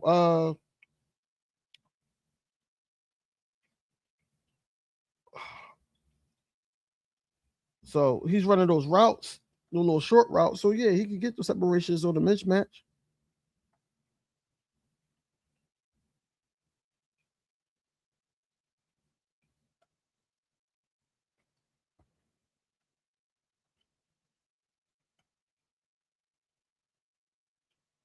Jillix Hunt and Nolan Smith both won their reps easily with speed rushes over Will Campbell and Morgan Moses, respectfully. Moro Jomo beats Vera Tucker handedly, and Ty Robinson won with his swim. So the line is getting to it. I don't know what the hell's going on. Great start for Eagles starting offense versus the Pets. One defense. A lot of holes for Saquon Barkley and the running backs to run through. Some wrinkles schematically we haven't seen. And then Jalen Hurts throw a bomb.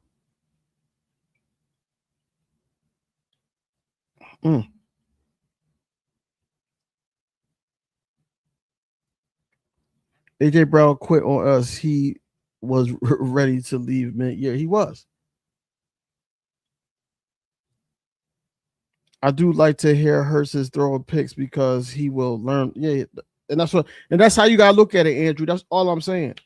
Like, it's a new system he's throwing to guys he probably never threw to in his life, and he's just getting equipped to it. And now this is the first time they playing with this new system against another team. So of course he's going to sit up there and possibly make mistakes and all that. But truth be told, I'm not concerned about him making mistakes in the regular season. I really believe that him being able to run and do those things and maneuver and get these guys on the same page with him, I think that's going to come down to it. That's what it's going to come down to. And I think that we'll be all right. It's just Jalen Hurts just, getting himself familiar. It's not just him throwing picks and all that. You got to think, throwing across the middle. We haven't done that in the Nick Sirianni offense. Let's just be 100. We haven't done that. Then you sit up there and think about it. He's going to sit up there and be like, yo, remember that route that we ran against the Patriots? Yeah. I need you to cut in. It's going to be the communication thing, the leadership thing that's going to be there. And then everything's just going to start clicking, especially with the running game running like they running. Like I said, there's no slouch-ass defense that we're playing against, or practicing against, I should say. Yeah, the defense is going to be a problem.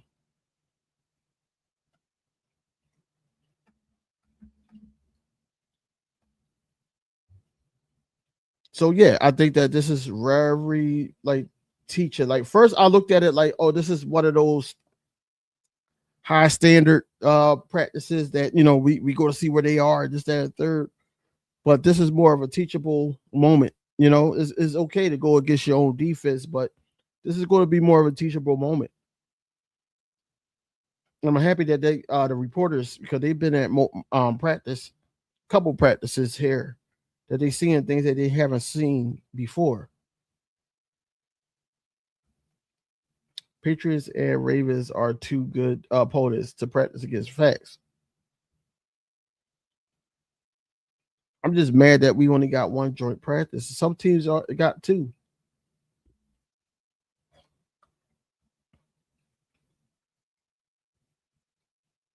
The Dolphins went against the Rams, and now the Saints.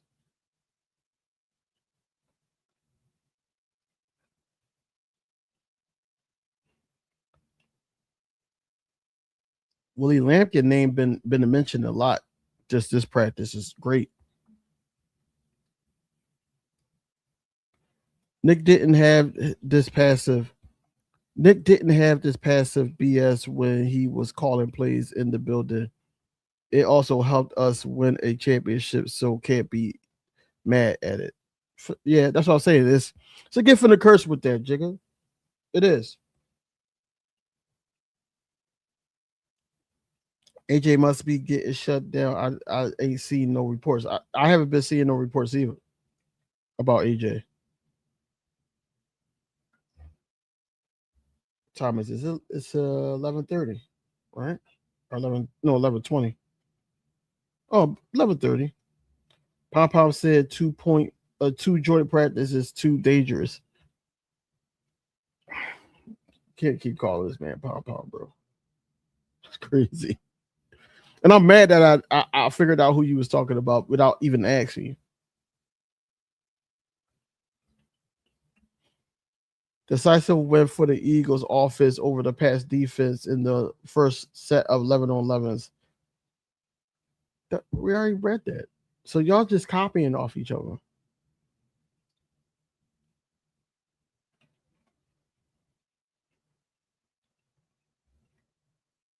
They got what? What's that? 45 more minutes till practice is over.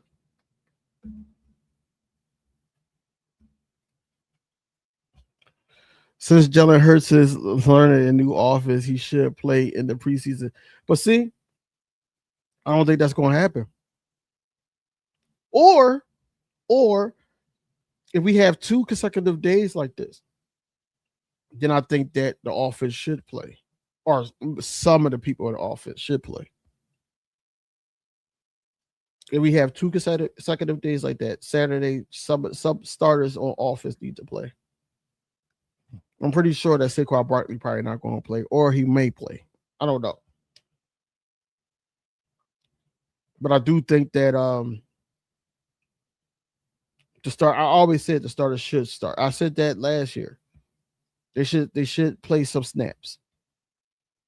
But Nick Sirianni philosophy is no. And like Jigga just said, we won a Super Bowl with the same agenda.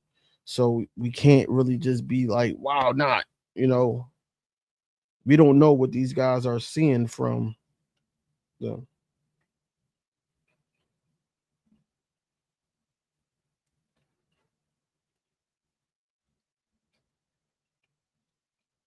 AJ Brown has been heavily involved after Quinyon Mitchell break up a deep ball 1-on-1.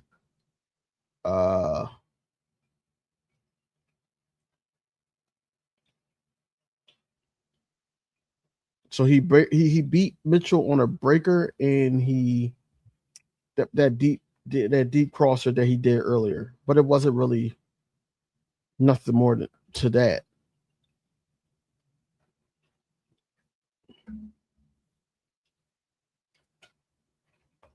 Are gonna get me started with my BS. Probably likes Tomlin, Harbaugh. What they doing? Nick is more accomplished than both of them. How you doing? You can't have some starters play. If you have them play, you have to use the whole line. No, I ain't talking about the line. I think the line should play. I like Saquon Barkley. Tank was banged up too. That's why the only reason why I said Saquon Barkley, because I think I thought that they were just gonna be cautious with him. I think the line needs to play though, because I keep for the past 3 practices, including this one, I keep hearing that people are getting into the backfield. Did anyone think about this? If Jalen plays, the whole offensive line has to play. Yeah, they do.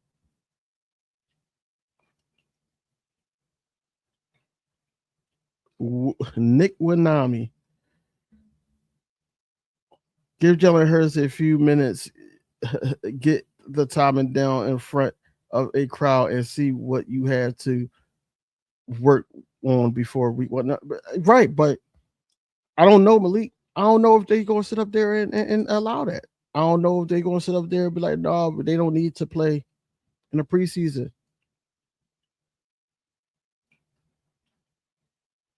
I don't need Hurts to play snaps in the preseason. We need to find our second string quarterback.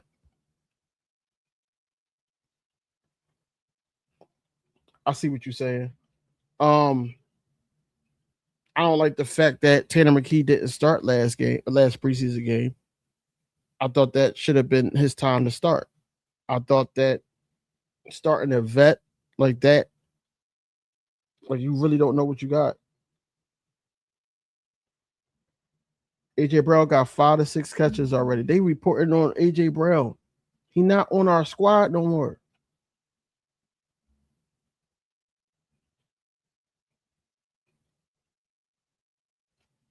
Oh, that's Elias Shore Parks.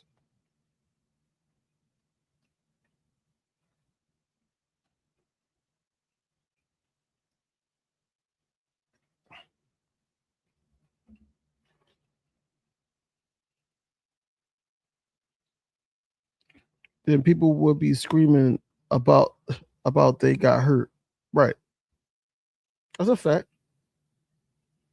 I don't know. I don't think the Stars are gonna have no snaps in the preseason, man. I really don't. I think if anything after this, it's probably gonna be more tense. Like when we get back, I think it might be a little bit more intense. Those practices, probably intense at the open practice. That's Tuesday. Oh snap! Okay, just realized AJ Brown just beat Woolen on a long game on the sideline. So Reed Woolen needs to, he need to tighten up. He need to tighten up. I ain't liking that. Challenge him. Challenging.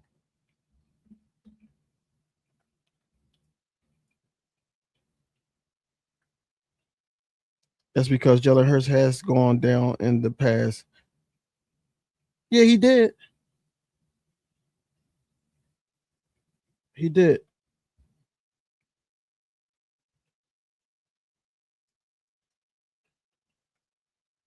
We can't bank on that. We can't bank on him getting hurt. But we do need that.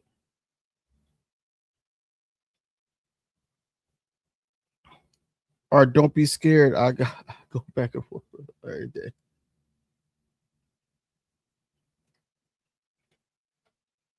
The practice is there, so that's why they get more of the reporting. No, our reporters is like this home. I'll be sitting there refreshing. Not buying any idea that AJ Brown is cooked. He given the Eagles defense plenty of trouble today.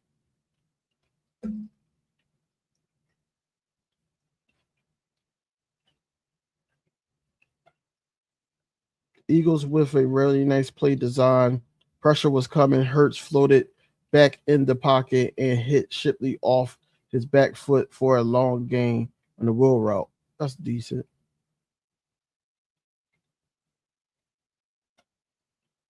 He getting over on Reed Woolen, man. They found a sweet spot. They ain't say Q, but they found that sweet spot. Reed Woolen. Yeah, Reed Woolen gonna have to this is good. This is good practice for him as well.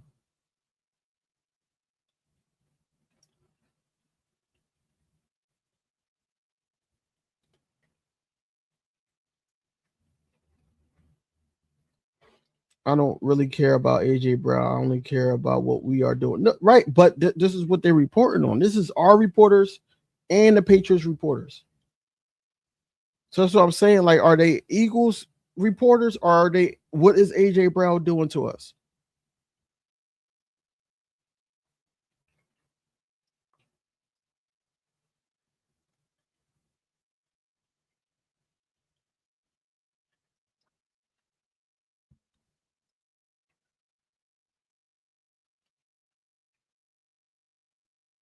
Dobbs just had a deep ball catch on the sideline. I think that too, Jick. I think that he gonna get majority of those snaps.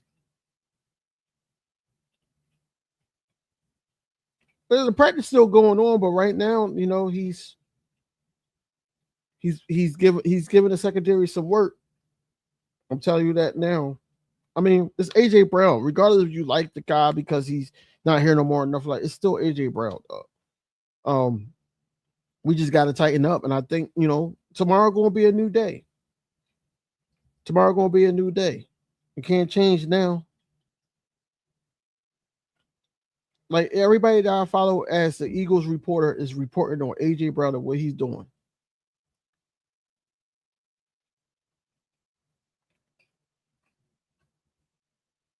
They're not reporting, okay.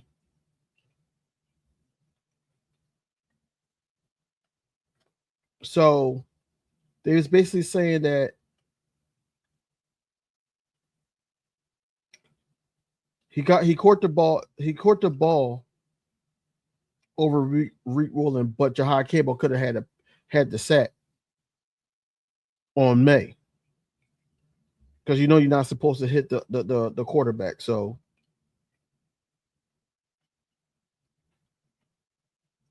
right. Right.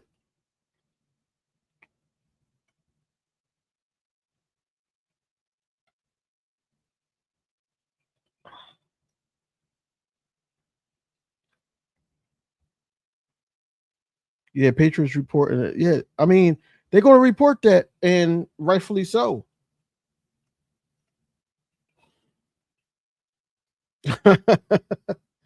we can't tackle him.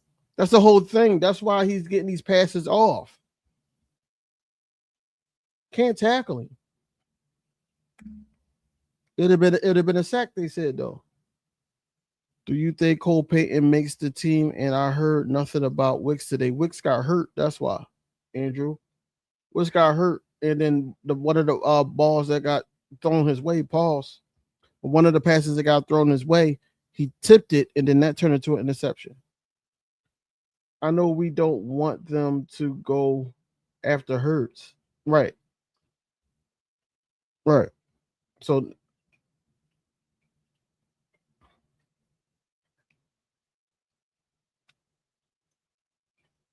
I don't know. I do not know.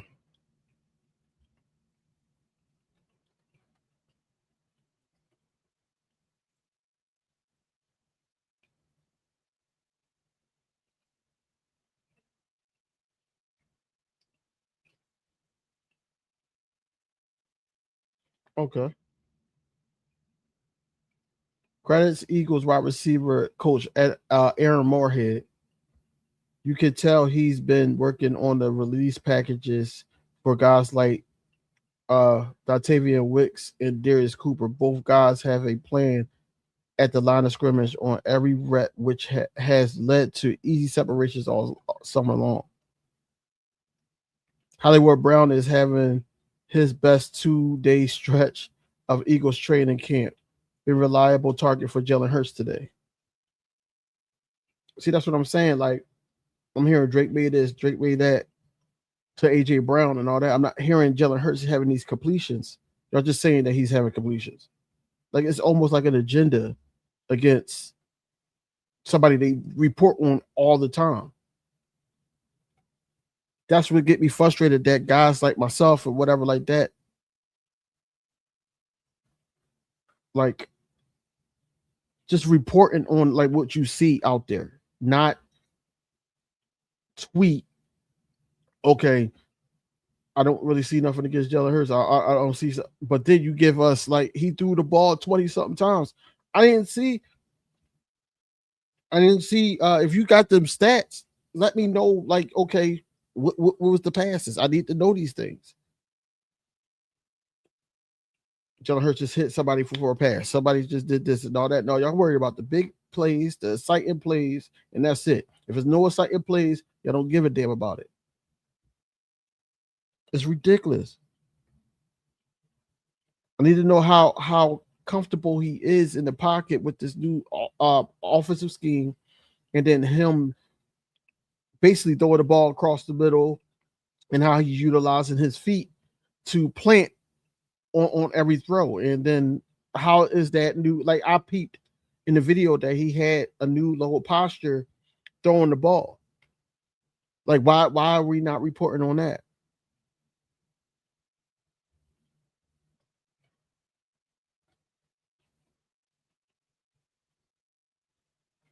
Exactly, Andrew.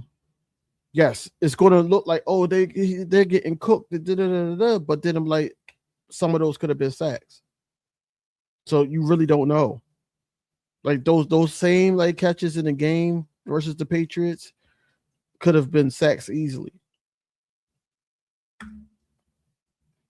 Our media blows. They think all the negatives is the juicier report. Yeah, right.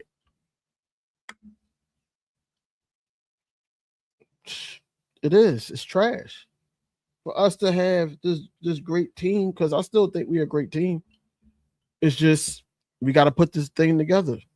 That's why I always was telling people in the beginning of right before training camp, I said, yo, we got to stop talking about there's so many days left until the Washington Commanders. We got to get this shit right before we even get to week 1. We got to get it right. You can't just sit up there, oh, Washington Commanders.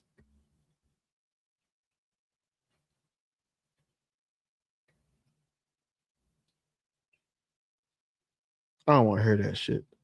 Talk about some Andy Dalton looks improved today. He hits deep crosser in stride, sideline throws with touch, and short range throws. You see how detailed they got for fucking Andy Dalton, but not Jalen Hurts.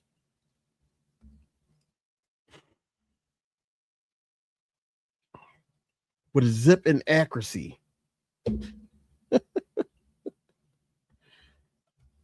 Oh man, I can't stand it. I can't stand it.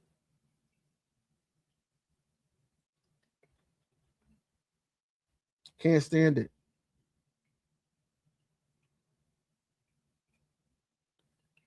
They said one of Jarrett Wilson's wins was against Jordan Davis. Yeah, tomorrow need to be a different story.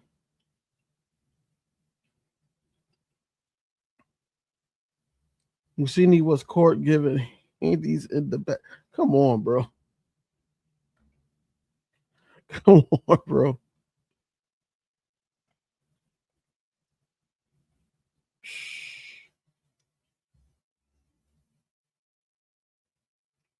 Where's the talk about Hurts and the other quarterbacks besides Dalton?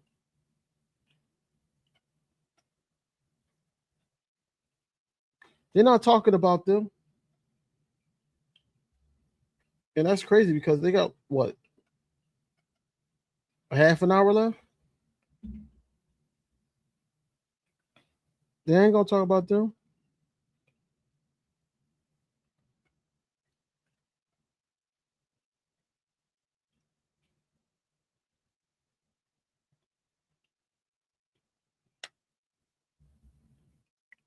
They are not gonna talk about them.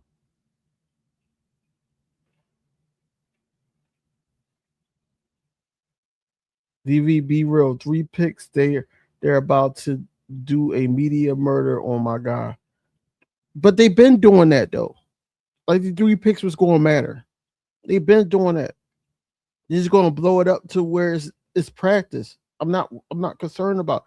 Think about it. His track record protecting the football in the regular season is better than majority of their favorite quarterbacks. So I'm not too concerned about Jalen Hurts. Getting slandered. He's been getting slandered. Jigga, I know you trolling. You're not getting me off my rocket. Not today. Not today, brother.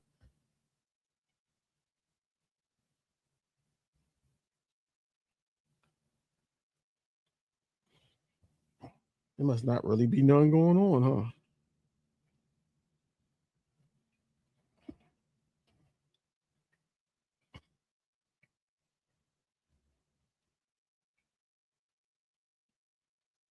I've been seeing a lot of people use ESP for reports and stuff like that. I think LB used them.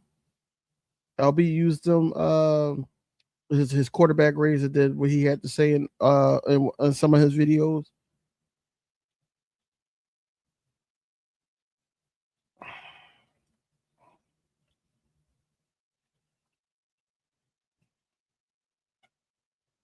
We're gonna be right back out there tomorrow.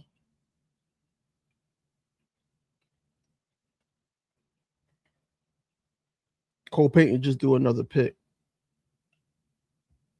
to John Saunders Jr. Yeah, when you start hearing Cole Payton name, you know they doing the down on the on practice.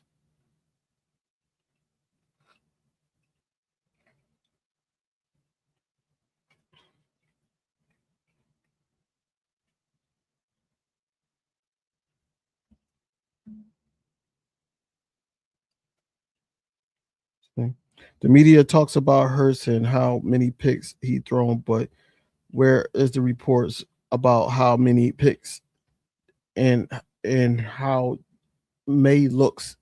The media really no, they don't. They don't like Hurts. It's okay. Yeah, I mean, yeah. I heard him say that. I'm just saying a lot of people use him. I don't know why.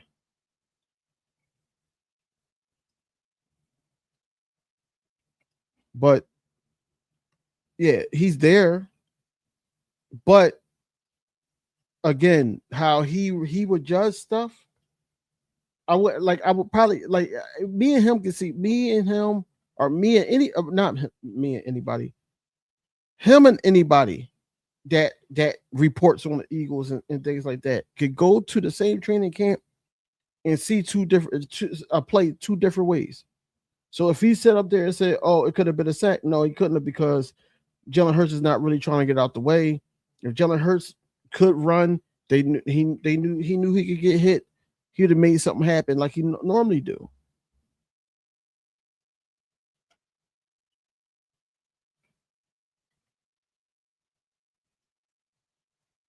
I don't know, man. But no, I understand why people do that though. Watch at the end of practice, 18 for 35, but we get 6 tweets. Right. Right. Right. That's facts, DV, but Hurts not helping his case doing that shit. Again, it's I don't like to make it seem like I'm making excuses, but Shadoo's scheme is practice. Like, what else needs to be done?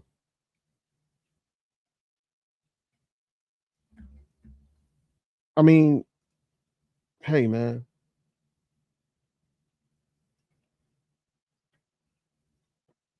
First scrum of the day comes on a Patriots field goal. Tough to see that far away, but Jellics Hunt was in the mix. Saw him and Mike Vrabel join after the scrum separated. Yeah. Yeah. Get freak nasty boy out of here. To hell with Mike Vrabel, man. Isn't ironic? It's ironic. It's ironic that the reports, I'm not going to say it's true, but the reports say that Mike Vrabel cheated on his wife with you know who. And then they were saying that AJ Brown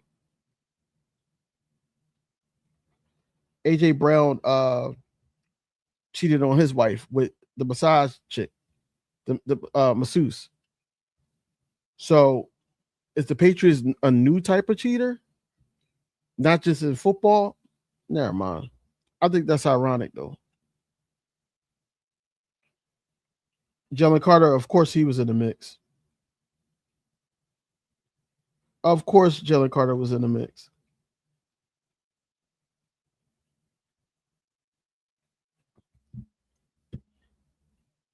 Love us or hate us, but they all watch as facts. This is the time to make mistakes, right? So, like I said, week 1 and going forward, it should be more fluid. Should know what you're doing.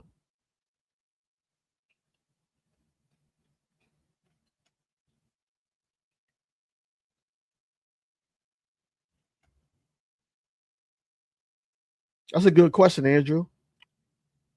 Hopefully, Art answers it. Why do you hate Hurt so much?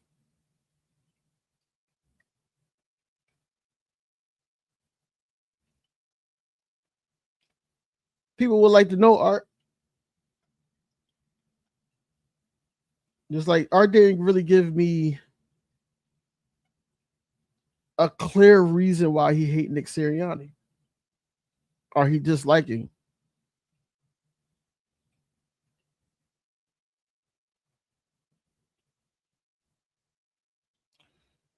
So they said that Jake Elliott is having a good camp, but he missed 2 of 5 field goals today. I don't know what it is. Let me get that off my screen. All right, let me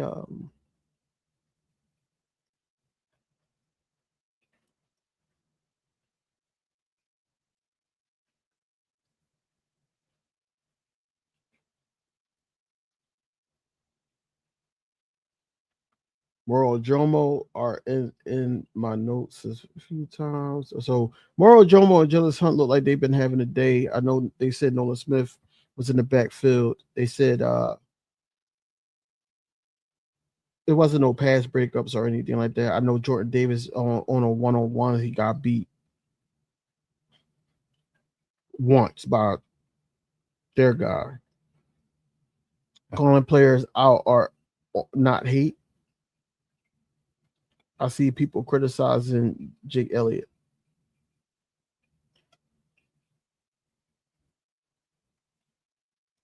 Tell me one thing I've said that been hateful to Hurts.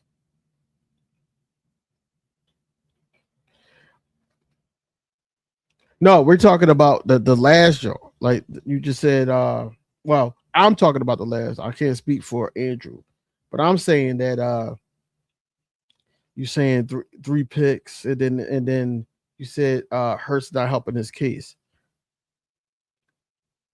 Look, if this was in a game, then yeah, I could agree with you there, but it's not in the game. I'm just mad that really no great reporting. Because how we're viewing it from reports from all these other guys. And it's like they're not really talking about in detail. So we can get some type of justification on certain things, right? They did that before with the oh man.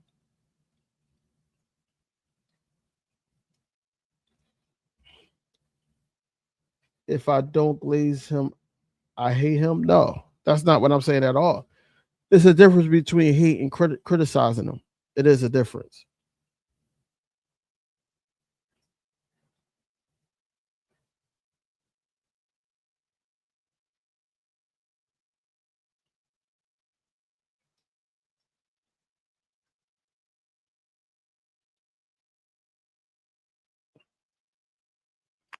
I understand that too, Jigga.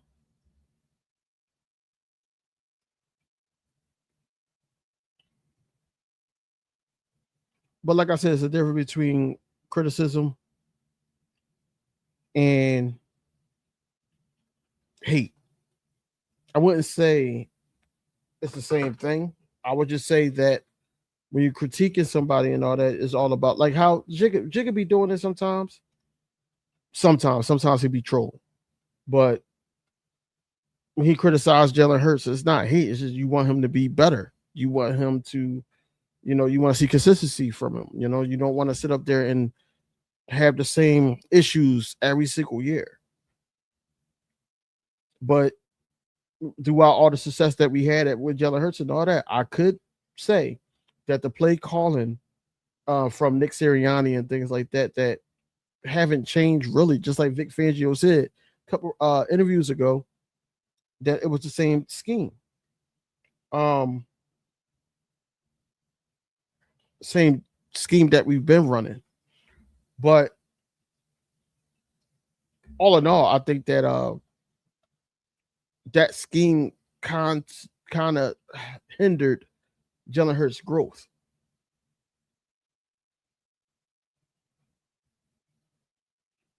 Okay, so the reporters over there at with the Patriots said that 58 is a problem. Talk about Jelix Hunt.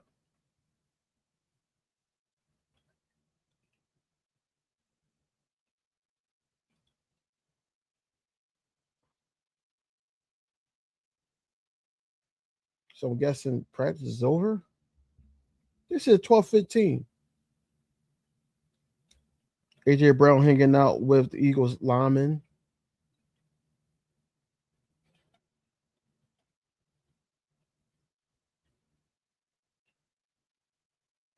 Well, don't sit up there and practice because they're about to fight.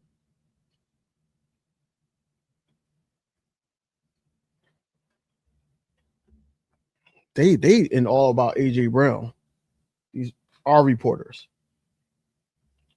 Man, thank God the Sixers are exciting because I would be stressed this year.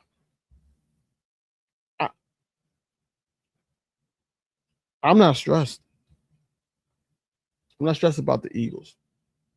Now I can't say I won't be up and down all season, but I'm not stressed about the Eagles so right now. Like no, I know what the circumstance is. Now if they were going to year 3 with Kellen Moore as the offensive coordinator and we look this bad, then I'll be pissed. But not too concerned.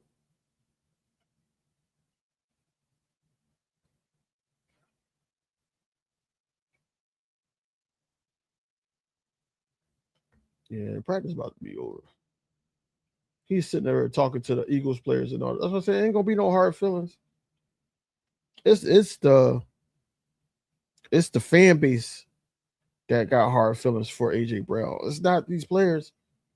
And regardless of him and Hurts do have a conversation and all that make me know never mind. I don't care about that.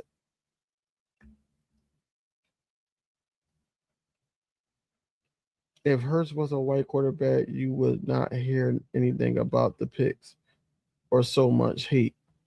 I can't say that. I just think that. Well, no, because Carson Wentz didn't really get that much hate as a starting quarterback for the Eagles. So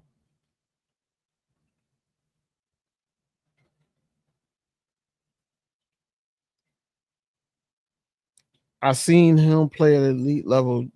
Just want to see him that more consistently. Wouldn't you be mad? Your kid is capable of. I'll be mad at my son every day when I know he's capable of doing something and he just be lazy.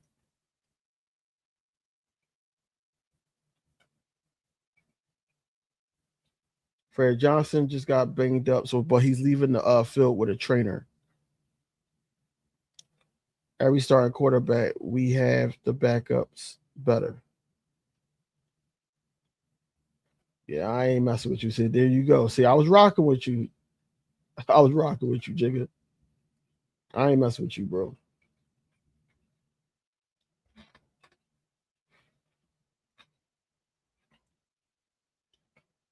I'm not messing around, bro.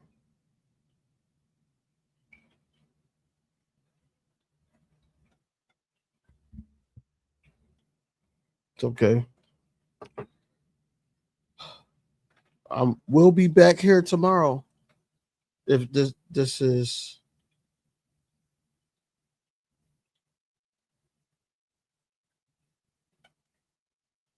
okay.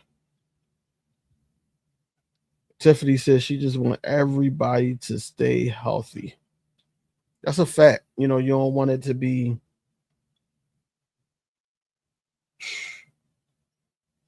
you really don't want it to be like crazy to the point where everybody's banged up heading into week 1. We don't really get to see nobody next Tuesday on open practice. You don't want it to be to the point of that, you know, regardless, you just want everybody to be healthy so that they could be ready on go for week 1. You know what I'm saying?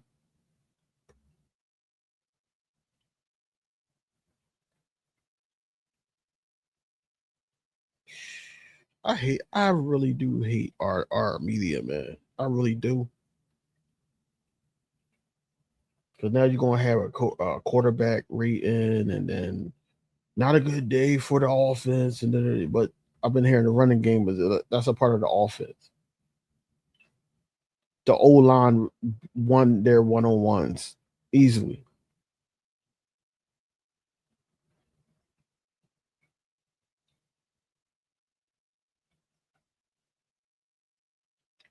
It's not a lot. It's not a lot of quarterbacks that had OCs every single year. Besides, the obvious, which we had Shane Steichen back to back. Yeah, Jigga. But Baker Mayfield was going from team to team too. That's different.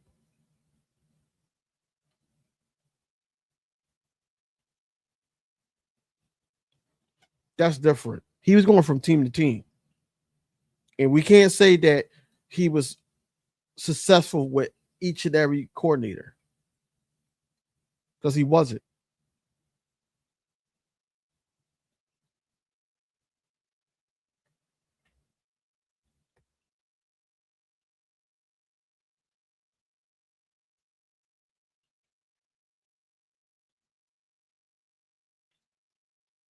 Yeah, so Reek Willen is having a tough day. He's having a tough day. Tyan Fox is been killing me about the rankings report. Right. Right.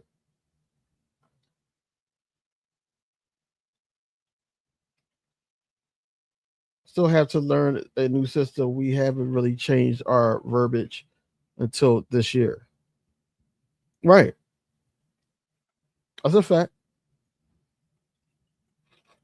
I mean, it'd be slight differences, but it means the same thing when other coordinators was coming in here. Well, I can't even say other coordinators because twice we went in house with Jalen Hurts being here, and then you got Kellen Moore that basically used us as a lick, honestly, just to get a head coaching job.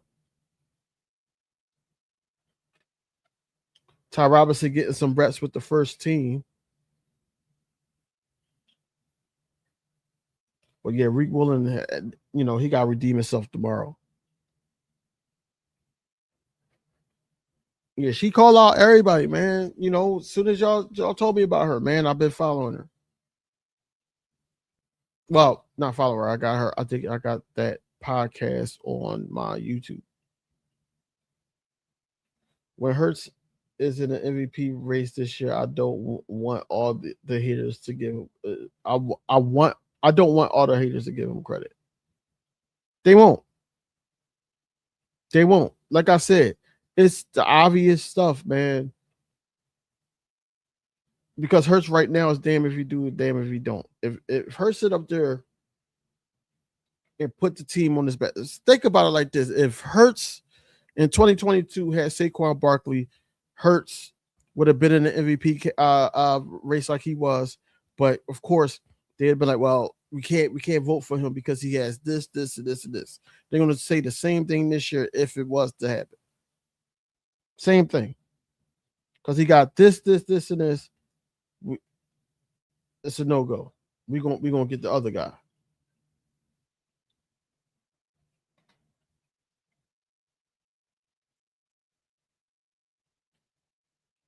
So the Patriots got held to a field goal by our defense. So it seemed like our front seven is really balling. It's just that secondary that been having difficulties with the wide receivers.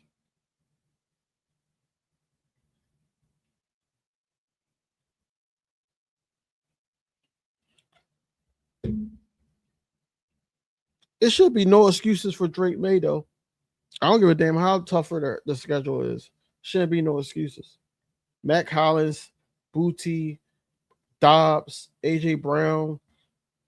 I forgot who they tight end was. Ramondre Stevenson.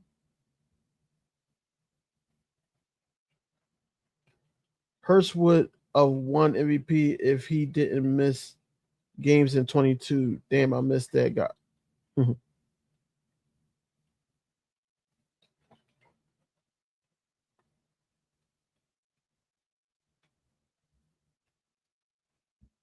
Look like they're going towards. Yeah, they going towards yeah, it's about to be over. In what, 6 minutes?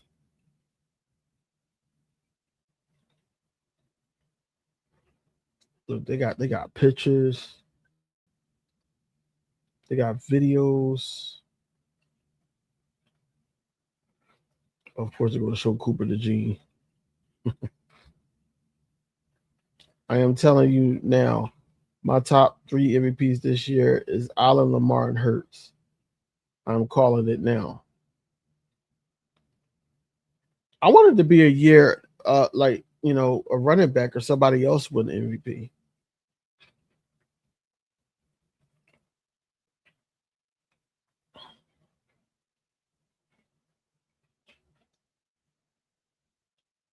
In a way, I don't want. Okay, I don't want to sound like if Jalen Hurts, of course, if Jalen Hurts get MVP, I'm gonna be ecstatic. I'm gonna be hyped, of course. But I think it's a good thing for him not to get MVP. Because think about the 2 other guys you named haven't done anything. I think it's good that he doesn't get MVP. Especially if we in the playoffs by the time then.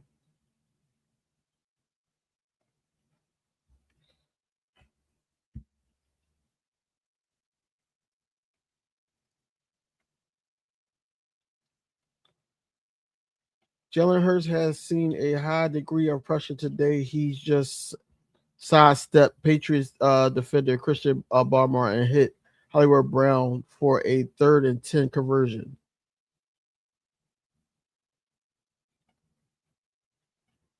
But before that, Kevin Byard breaks up his first attempt.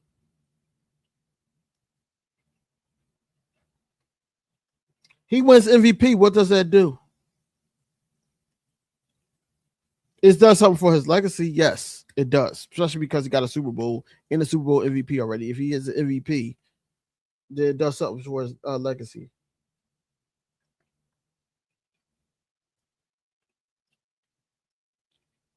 Jalen Hurts just threw a nice pass to Darius Cooper along the sideline. That's basically what I want to hear. I don't want to hear no. He's been doing great this year today. Him getting MVP will validate him as a player, as the top guy. So he's already the top guy. He's already a top guy.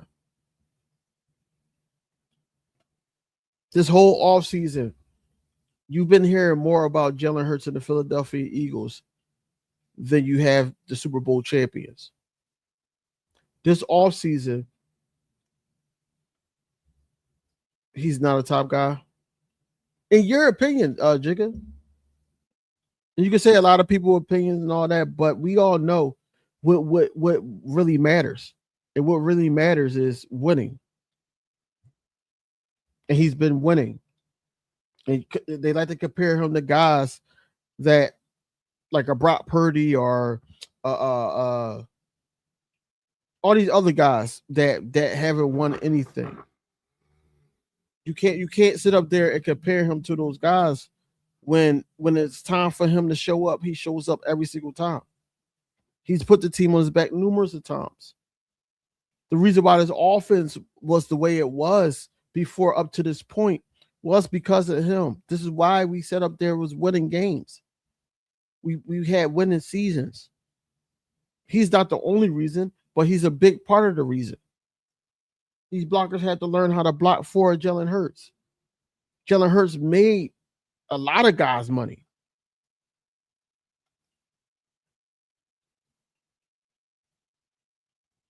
Teddy, what up?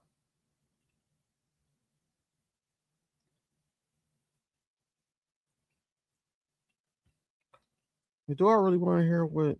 Because they said that AJ Brown was supposed to be talking after the practice, but I'm really concerned about what our players got to say.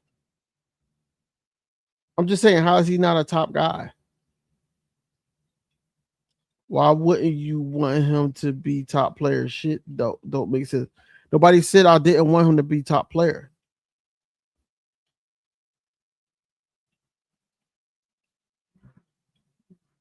The narrative is not going to change.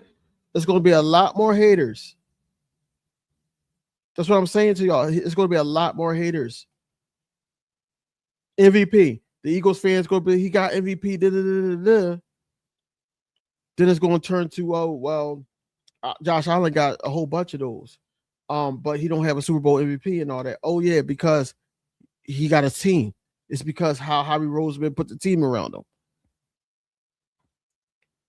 It's never going to be like, okay, we're going to stop at this. We're going to stop at this.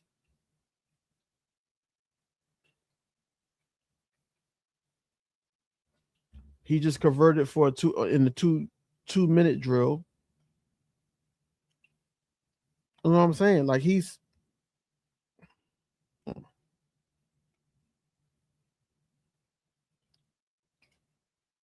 so they've just been blitzing. Okay. It's helping our offensive line deal with those blitz on this new scheme too. Josh Allen don't have any all pros. Hurts has one. I think if it doesn't, then people are just wrong. But that's what we've been saying. People are wrong about Jalen Hurts. That's what my argument is. Just because these other guys want to see the glorious throws and the spectacular plays, all that, they don't like how Jalen Hurts win. And they don't like Jalen Hurts because Jalen Hurts is not a kiss ass and going to sit up there with chop it up with everybody. He chop it up with Tom Brady. You know why? Because Tom Brady respects Jalen Hurts. Tom Brady sat up there and gives advice to Jalen Hurts. These other guys like a Cam Newton and Stephen A. Smith and whoever else you listen to, you ain't never see Jalen Hurts up there at WIP giving tips on what's going on with the game planning and things like that. No, you're not.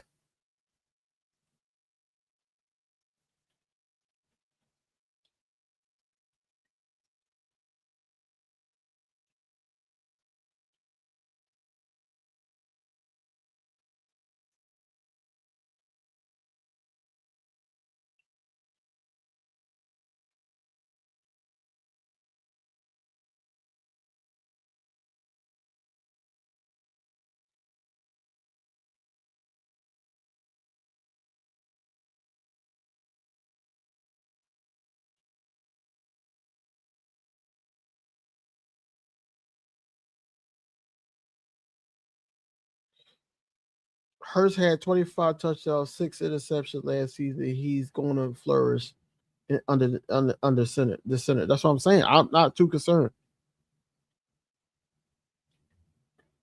We done with the Eagles. I don't know what you mean by that. What you mean by that, Kenton?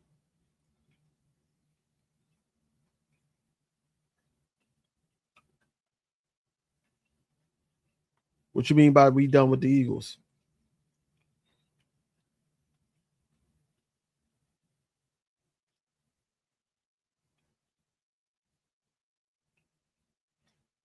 Dak had a head start. Dakota Rain Prescott had a head start.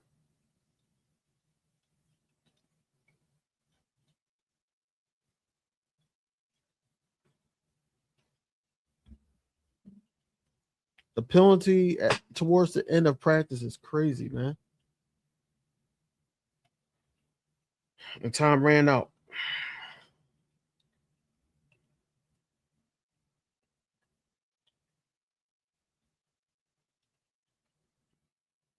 How do people like that? She did nothing.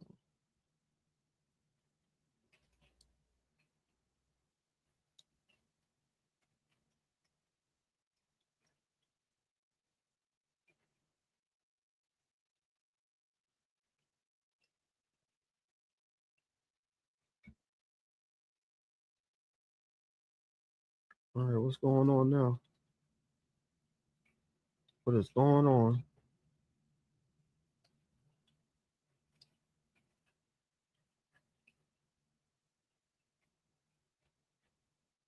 I hope you're not right though.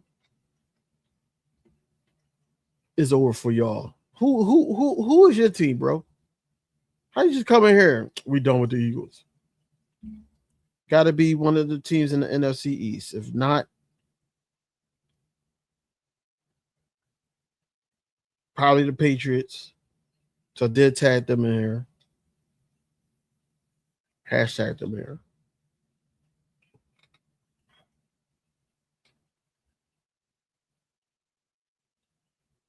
I hate our reporters, bro. Pick it up.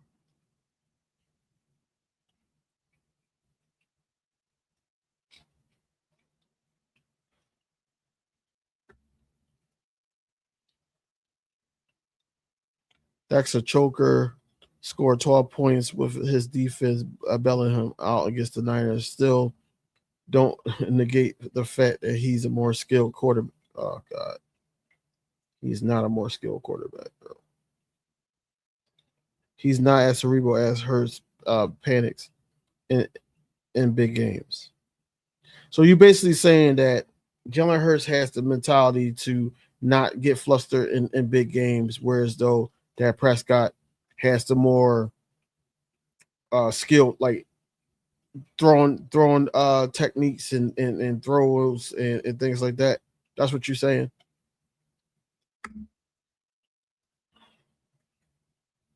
If the Cowgirls then just leave the chat. He tripping. We about to win the division for a third straight year. I know. I don't think so. I really don't. I don't think that like, okay, how do I say this? I think that Jalen Hurts with consistency at play calling and also being able to learn. Because it's not just the play caller, he's changing the quarterback. He's changing the quarterback. I understand what you're saying, Jigga. I would say that given the opportunity, he could have been he could be more skilled, but unfortunately, that's not the standard now. And you're right, Rodgers is considered to be more skilled, but does skill be just a better? Tom Brady even said that he was a better passer of the football than him.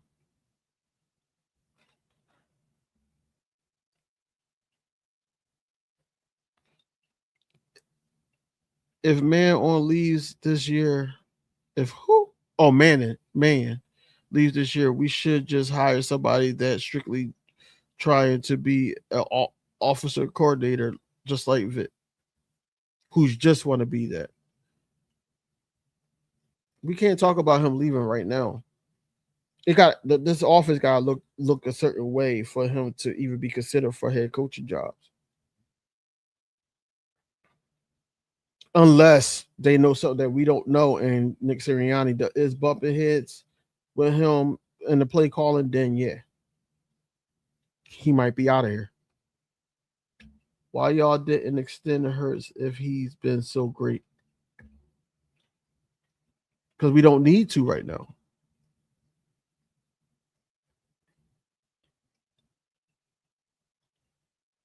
Damn. Jaden Higgins is missing the whole NFL season, bro. Damn. Jahad Campbell likely would have smoked Drake May on this play. I don't know if y'all. Hold on. Let me rewind it. You see, he didn't tell us what his team was, though. That's a small, camera view, though. Yeah, he would have killed him. Yeah, he would have killed him. He would have killed him.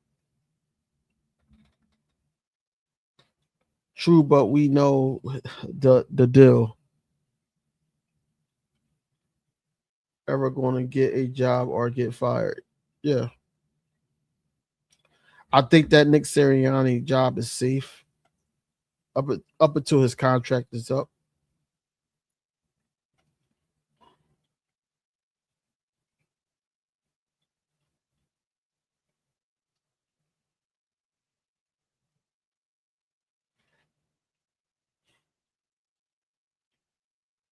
So they might be looking for a wideout. The Texans might be looking for another wideout.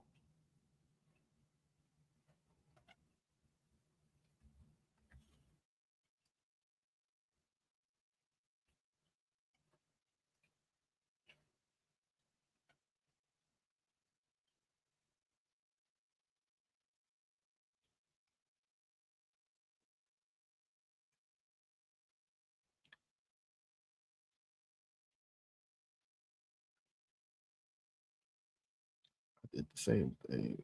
The same, but the tape don't lie, and I don't like making excuses. I think there is a lot more talented QBs than Hurts, but all I want is a winner, and that is what he is.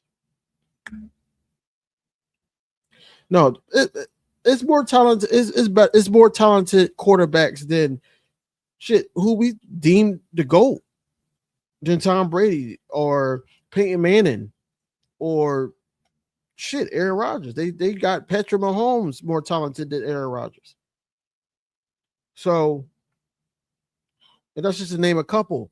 So when you say things like that, like I can't argue that, but I feel like that also you could argue if Jalen Hurts had the opportunity to grow within the system and the system stayed the same, if he had a head coach that was just able to call plays and we didn't care who the offensive coordinator was, because at the end of the day, the offense still was going to look like the offense, then I feel like that it would be a different story. That's all I'm saying. But regardless of who's talented of a thrower or anything like that, Jalen Hurts got extra other things that he's talented at i.e., running the ball and down the stretch. His mentality throughout the games, in big games, big moments. Most quarterbacks don't have that.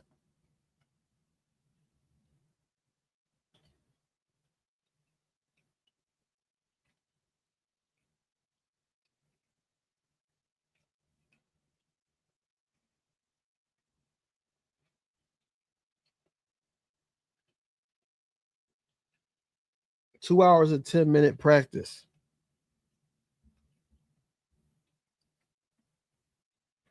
Mm.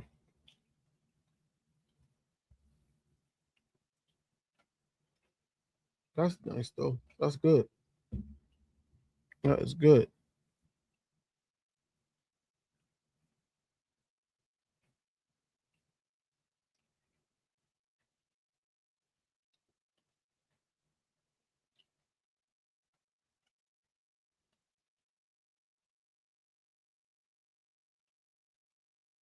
Right.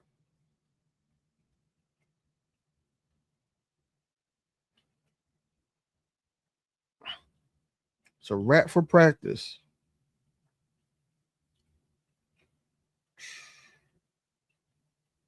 It's not. I'll be happy when we fire Nick Sirianni. I mean, because I'm a Sixers fan too, and I remember when we had like what's his name? What's his name? Doc Rivers. And I'm like, yo, we should fire him. First of all, I was happy when we got him because I'm like, all right, at least he got like championship pedigree and all that, so he could probably bring some of that winning over there to the Sixers. But then as I seen him coach, and I'm like, nah, that's not it. But Nick Sirianni has been winning. He's been winning, regardless if it's due to him, the talent, or the offensive coordinator. Under Nick Sirianni, the Philadelphia Eagles has been winning ball games. So at the end of the day, you could say, what do he do and all that, but he wins. Just like Jigga just said, and I know why he just said that. He's not slick. He's not slick at all.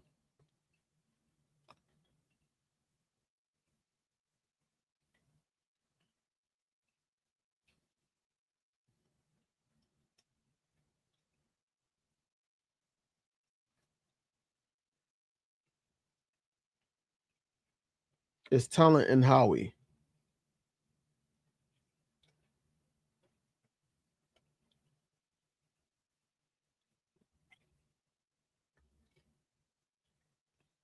So it's a lot of blitzing today. So the offensive line got to pick it up.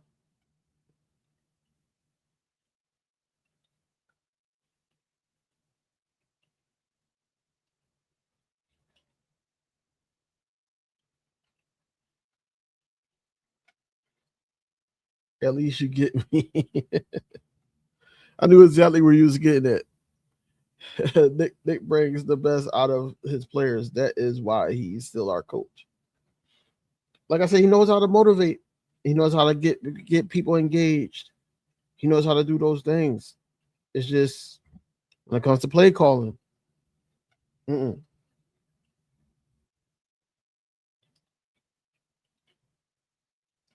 And I haven't heard anything about Nick and Hurts because you know how when quarterback and coach stay together for too long, they start to dislike one another and be like, it was time for a change. I grew this, some got to change or just trade me, whatever.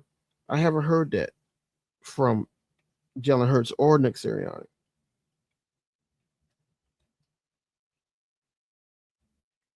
Whew.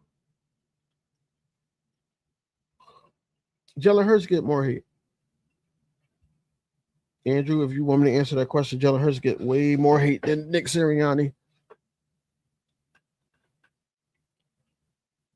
A lot of Eagles player going up to AJ after. Come on, bro. Oh, this kumbaya shit, yo. Get off the field. Tell us how things gonna be different tomorrow. Get off the field. So, listen, I don't care about none of that. We need a coach that can be a guru on at least one side of the ball.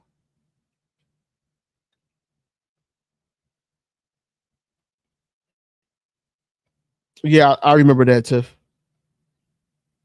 I'm just saying we haven't really heard that recently.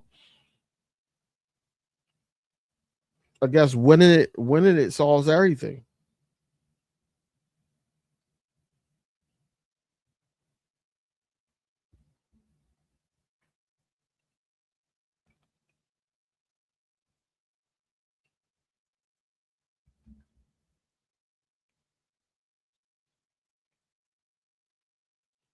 Mm-mm-mm.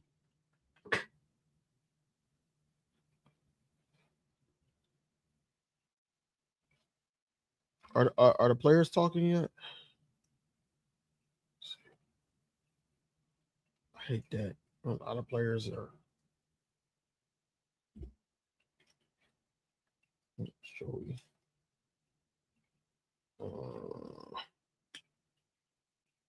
Ian, what up? DV is no need to get upset. Evidently, the players have different feelings than we do. Yeah, I know. I know. I ain't expecting no other way. I thought it was going to be like that too. I just didn't want them to scope in on how everything was going to turn out like that. Like I didn't want that.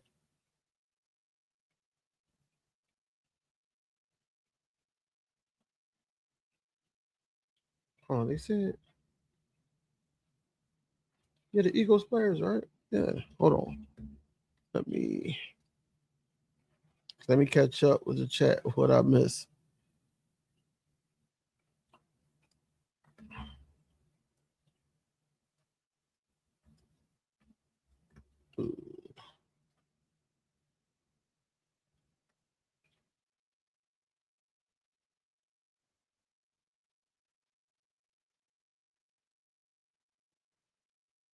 Somebody different across the line of scrimmage. What was your advantage point in the run game first time against the Yeah, you just saw the wide zone take shape. We did a lot of play action. I don't know, y'all were over here watching the few team players we had here. I feel like we had some good gashes. So, for us, it changes the style of the defense up front to where it kind of limits their pass rush. They're in a lot more, reading first and just teeing up off the ball. So, Lane, you've been there for years. I mean, at what point do you kind of get a sense of where the offense is or what it could become? I mean, I feel like you go through phases. There's been times where we've had really good teams here perform well in preseason camp, and then down the road they perform well as well. So today's a good confidence boost. I feel like the season goes through phases. So very early in the phase now, after the first few games first 3 or 4 games, you kind of see what your offense could be and stuff you need to improve on. So right now, man, I'm happy where we're at, but got a long way to go.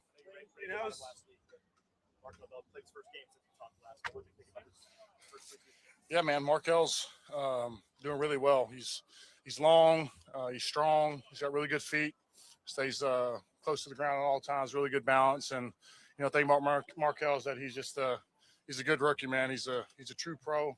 He asks all the right questions, never complaining, and you can just see the skill set that he has. He's been blessed with, and he's a guy that just continues to work, and it's been very impressive.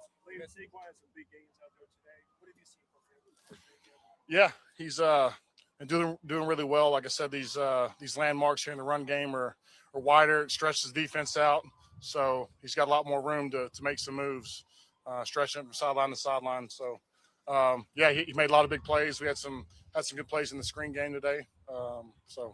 He's performing well. And it seems to me like Tyler has had a pretty good summer. Yeah. Any different than last year to you? Yeah, I mean, I felt like last year he was really picking up steam. You can just see the confidence improve. Then going against Jalen Carter every day is making him become, the player that he's meant to be. So when you have guys like that pushing him, I've seen him from what he started as to what he is now, and he's really in a good spot, man. I feel really comfortable playing next to him. The strength's there, the footwork's there, and so I think this will be, Steam's best year. What is a guy with a much different body type than Willie Lampton? Does it amaze you sometimes? I think that's I didn't know if it was Willie or BG out there. They look the same. Nah, man, he's 5'10", 285, 290. He gets under guys. So you saw it in one-on-one pass rush today. He's got excellent leverage. He's really quick off the ball, getting up to the second level. Linebackers, he's really good. Once he gets on guys, they very rarely get off. Tremendous feet. And man, when you see guys like that are working that hard and are rising like him, man, he boosts our whole line and the guys in there. So we're really, happy the way he's playing now and keep that trajectory going up. You had talked about does that make you confident that he'll be a bigger part of the passing game? Yeah. I mean, I think all in all, the more productive we are in the run game and stuff feeds off of that we'll see the Saquon of 2 years ago. We'll see the big plays. We'll see him out flexing out wide at receiver, see him in the screen game. So just a little bit of it today. But, yeah, the way the offense is flowing, and, the first 3 periods are really good. Wish we'd have finished better in the last period, but, really good day. What do you wish you had finished better with? What do you wish you had finished better with? The 2-minute drive. I wish we'd have been more efficient with that. Got to a 4th down there, and, I just felt like we were kind of sloppy. You had mentioned that you worked out with Will Campbell in the offseason. How did that come together, and what did you learn about Will during that time? Yeah, man, Will just kind of reminds me of myself in a way, just a country kid, drafted first round. So I know, kind of the pressures that are on guys like that. And so, for me, I thought he had a really good rookie season, and just for me, I think talking to him and just, really our lives are pretty similar in a lot of ways, just with what we're doing. And you can see him just getting better. Like I was watching some today, he looks thicker, bigger. He's healed up from his knee injury. So, how that thing came about at the gym was, we just kind of got off the ground about 2 months ago and invited some guys, and he's one of the guys that showed up. So, yeah, man, it was fun. We did some football stuff, did some workout, but mostly just talking ball and stuff off the field. Last one for Lane, we'll get Smitty. You had mentioned before about how you were excited about the pass pro getting help from the inside. Yeah. You ever seen some runs today? Yeah. What did you think? Yeah, you go from absolutely no help ever to getting chips and thumps and quick pros. It's a lot different for me. The timing, just maybe the stress going through the game and not thinking about the one-on-one battles as much, even though you have them, but they're fewer and far between. So, like I said, when this offense is set up the way it does, it really limits the ability for a rusher to tee off when you're in gun consistently like we were. So I can say that. Yep.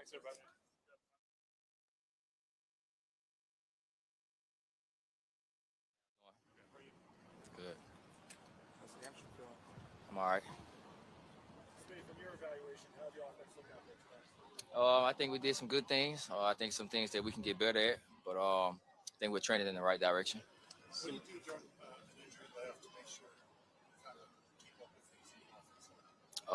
Stay in the meetings. Just because you're injured don't mean you don't go to meetings. See you with a headset on sometimes, and you're helping some of the guys. How much does that help you learn the offense mentally? It helps a lot. Not just trying to help them, but trying to help myself. Trying to get in the huddle, still hear the play call, see where I'm going on my way out, my thought process between every play. You remember how that happened? Just happened. Yeah. It seemed like you were doing, paces sort of to the point of wearing the headset and stuff in and out of the huddle constantly. What does that help you? How does that help you in terms of staying on task? It helped me with my process every play, hearing the play call, hearing the words that's coming out of Jay's mouth, and just overall when I'm coming out, what I'm thinking of, what I see, and things like that. Are you running mental reps and reading defense and trying to imagine yourself kind of in the spot you'd be in? Yeah. How do you balance wanting to get back on the field for a while with having to be careful? Trust the trainers. Listen to them. Listen to how I feel, how my body feel. Feel like we have a good plan. Really just trusting each other to make sure that we're on the same page of what we want to do.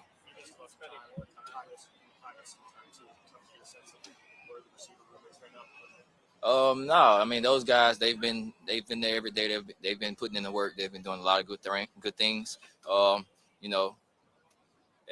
Right now you want as a group everyone to go out there and you want to see the guys that can step up and make plays when guys are out and see how they go about their daily things.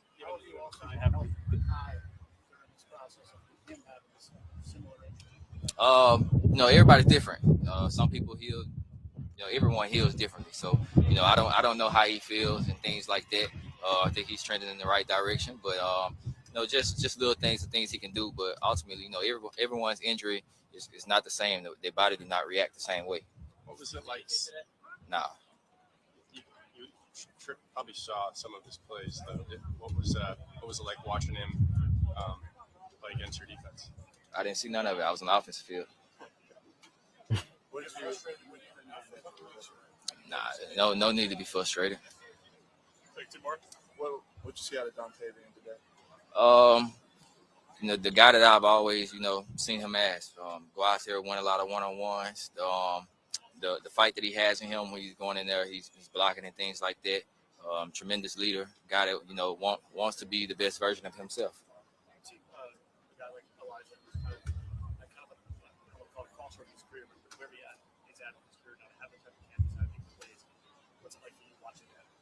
It's been great. I've always been a big fan of Elijah. Even coming out of college, playing against him, seeing the way that he plays. I've always been a big fan. It's fun that he's here. We just talk about the journey and things like that. But he's been doing a great job. Everything that he's doing, I respected it. Thanks, buddy. So yeah, man. They asked him. They're gonna ask Smitty, did he talk to AJ Brown? He said no.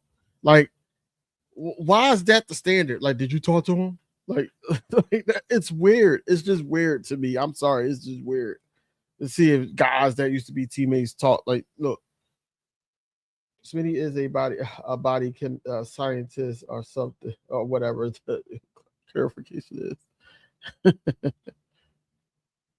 Oh man, but I like what I heard from Lane Johnson.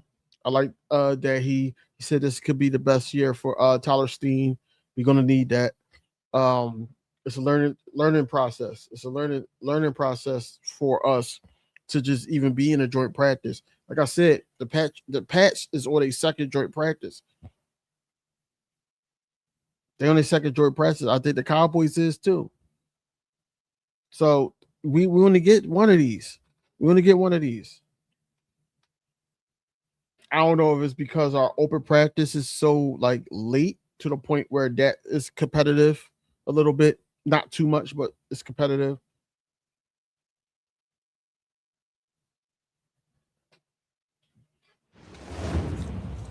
No water. Hold on, we back though. I'm kidding. Towel? Towel? No. No, I'm good. Yes and no. I think at times. Let me think. I like today's practice in the run game in particular because they have a fullback. We haven't seen a fullback all camp, and if we see a fullback like body in the backfield, it's a tight end, and it's not often. So it's cool to go against a fullback.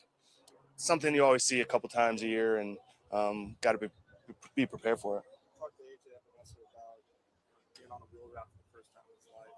I got me thinking about your transition to a new position. What have you seen from him? Do you guys talk about his transition? Haven't really talked about it in particular. When I'm out there with him, I make sure hey, drop inside, drop straight back. You got him. Just trying to give him tips because he's never done it before. He doesn't know. And I was in the same position. 2024 against the Saints, wheel route on my head, Alvin Kamara, boom. Learn from it, and then you grow. And then today, I had a wheel route as well, and that made the play. It's just reps and time on task. Beyond that, I think he can set the edge. I think he did that well in the Ravens game. He can rush the passer. He's a big dude. I think athletically, physically, he can do the things required of him in coverage too. Was the Kamara one your first wheel route? There's been plenty in practice. That was the first major one, yeah. Jack, most of you guys have been together 3 years now, and with Vic for 3 years. How does that kind of manifest itself on the field? Do you get a sense that kind of knows where it's going to be in year 3? Yeah, just a lot more confidence in each other and with Vic.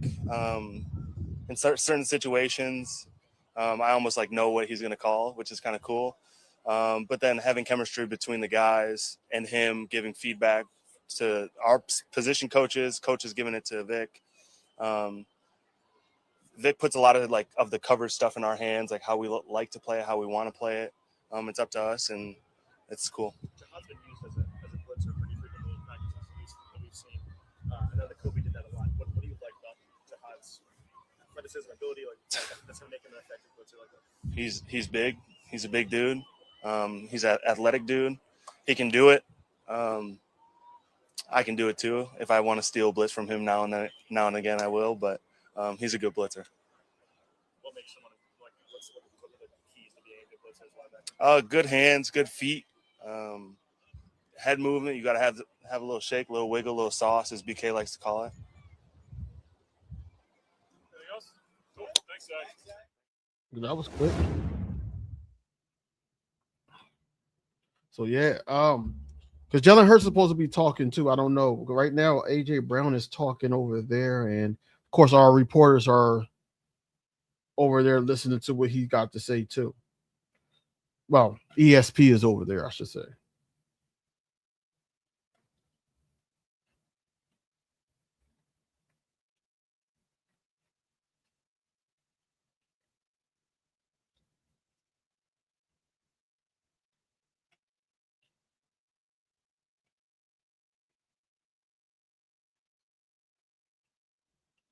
There's a lot of AJ Brown questions getting thrown the Eagles' way. I don't like it.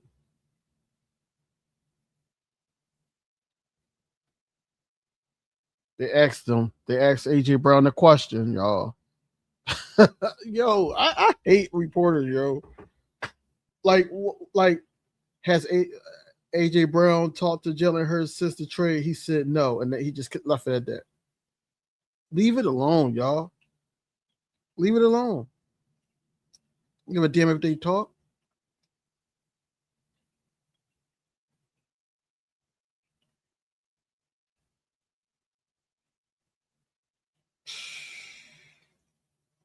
Because they're going to ask, as soon as Jalen Hurts get on here, they're going to ask Jalen Hurts the same question. Have you talked to AJ Brown?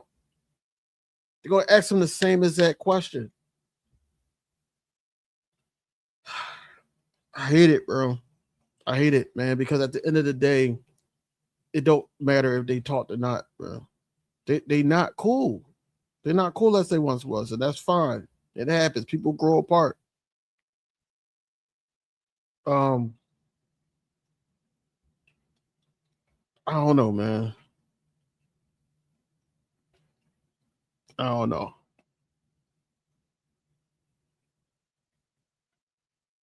I just think that is weird that this whole thing became the AJ Brown show and not like, talking to the Eagles about what can they fix and all that. They got another day to do it though.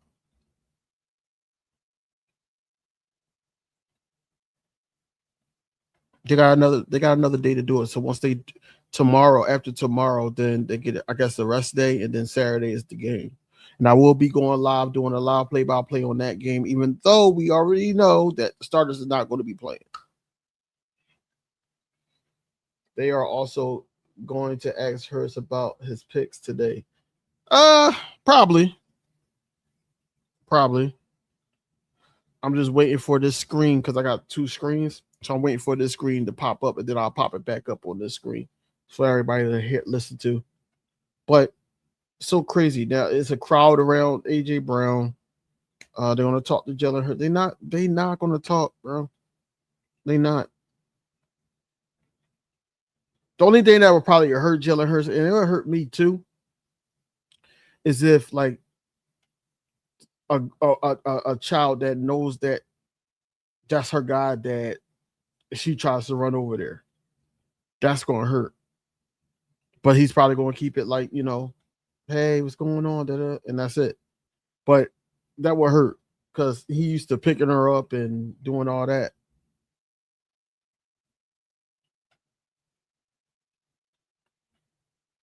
AJ Brown said he has not talked to Jalen Hurts since the trade. When asked if he'll talk with him this week, he said maybe if their path cross. Maybe if they pass cross. It's crazy. Yeah, he don't rock with Jalen. It's fine. I mean, but we understand why he don't rock with Jalen. I think that whole thing, I think those reports, my opinion, I think those reports about the whole masseuse and another Eagles teammate, I don't know how Hassan Reddick got into the mix, but I think that it got some truth to it. There's no reason besides being on the same team and all that, whatever. It got to be more to the story on why he don't want to talk. All Jalen Hurts said, "Oh, he bad. Wait. I thought it was a good day. I thought we came out and ran the ball well. We had some actions off of that went well. Thought 7-on-7 was a little tough for me, but all learning experience. So excited to get back with the guys and watch the tape. Why's the run game been so effective for you? I think just the synchronization with that group. It seems like we've been able to build and have some slow but surely improvements.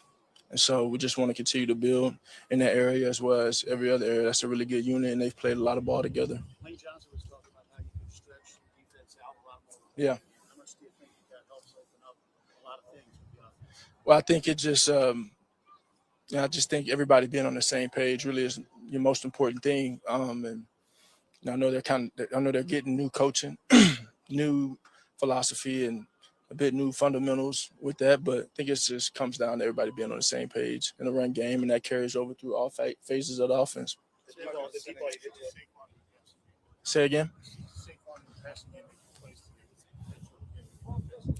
Oh, well, I think we're still putting in a lot of different things. Our offense isn't in fullness.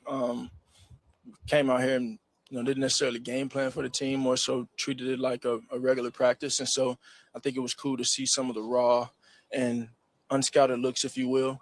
So, I think he's going to show up and make plays at every facet of the offense.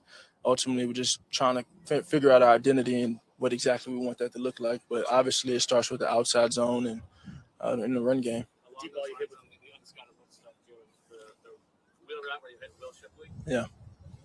Was inviting pressure part of that, or was that kind of a happy accident? Not a happy accident. It's definitely a part of the play. When you coach it up, you don't coach it up in the unideal looks. And I think we got a lot of unideal looks today. So just us being able to respond to when we're hot and hit that as the end is peeling off. It's a really big play, one that we'd be excited about in the room, but obviously still something to learn from right there because we want to avoid having a free guy coming in pressure. So we get it off, but it's, there's a process to it. You don't buy into the process of it. The deep ball you get to Elijah, can you take us through that play? Yeah, I think it was a great route, great catch, way to bring it down with the guy coming in from the inside out on his back. And great execution. So, it's a big explosive play in practice. We've seen you spend a lot of time after practice in Philly with guys like Hollywood Brown and other guys. Yeah. How much has that helped and then taken into the joint practice? Man, it definitely helps. I think every moment. I keep going back to the summertime and all this time that we spent together, how valuable that is, and just being able to stack those moments with day one of training camp to day whatever it is right now. Continue to stack, and so I think we've got some strides to take in terms of our detail and really being aligned and on the same page from how we're going to run this, new scheme, how we take this new coaching. And I think when we come out here and practice every day is an opportunity to learn from that. The good, the bad, everything is an opportunity to learn from. So that's what I really get excited about, because you can come out here and as you said, you can have success on something, but just because you got the results you wanted, doesn't mean it was the way that it was supposed to be done. So just being committed to the process, not the outcome there. You mentioned about the build out earlier with pressure today. What did you notice just in terms of this system and how it has answers for what's the pressure? I think ball is ball in the end. I think there's a mindset that what I've experienced over time is how you're trained to look at each play, what you alert, what you don't alert, the timing that you're demanded to play with, the timing where it may not have been as much of a vocal point. Ultimately, I think it's just a synchronization, to play on time and then play in rhythm at the quarterback spot. We've got to make sure we've got the right detail. We've got to make sure we're taking, attacking the right leverage when we get it. It's a full-on timing deal. So we've still got opportunities to improve in that area, but I like where we are. What was it like being back on the practice field with AJ? I think it was a great day out here. I know he's going out there and competing. Got a lot of love for him. I always have. It seems like it was competitive practice. So I saw him catching up. What would your advice be to Drake May in terms of getting the most out of AJ quarterback? I think Drake has had a lot of success already. So I don't know what my advice, would do. I just think he needs to continue the progression that he's on. I mean, he's already accomplished so many great things in a short time, and I expect more great things to come for him. Saw AJ catching up with a couple of his offensive teammates on the sideline. Did you guys have a chance to catch up? No, I didn't get you yet. Yeah. How tough has it been with Mekhi missing a lot of time and Devontae as well, but trying to get a line with Mekhi in this new offense, just him as a person and on the field? Yeah.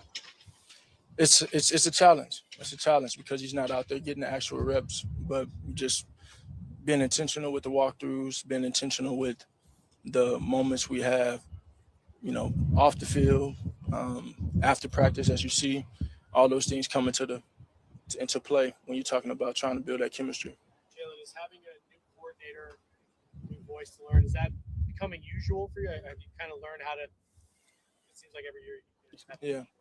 Yeah. Well, I don't know it any other way, so I just definitely got a way of going about it, and I know that there are just things that are part of the process. I think ultimately you want the alignment, you want everybody to be on the same page, and then the goal never changes in terms of going out there and finding a way to win. But we've obviously got to continue to build that chemistry there.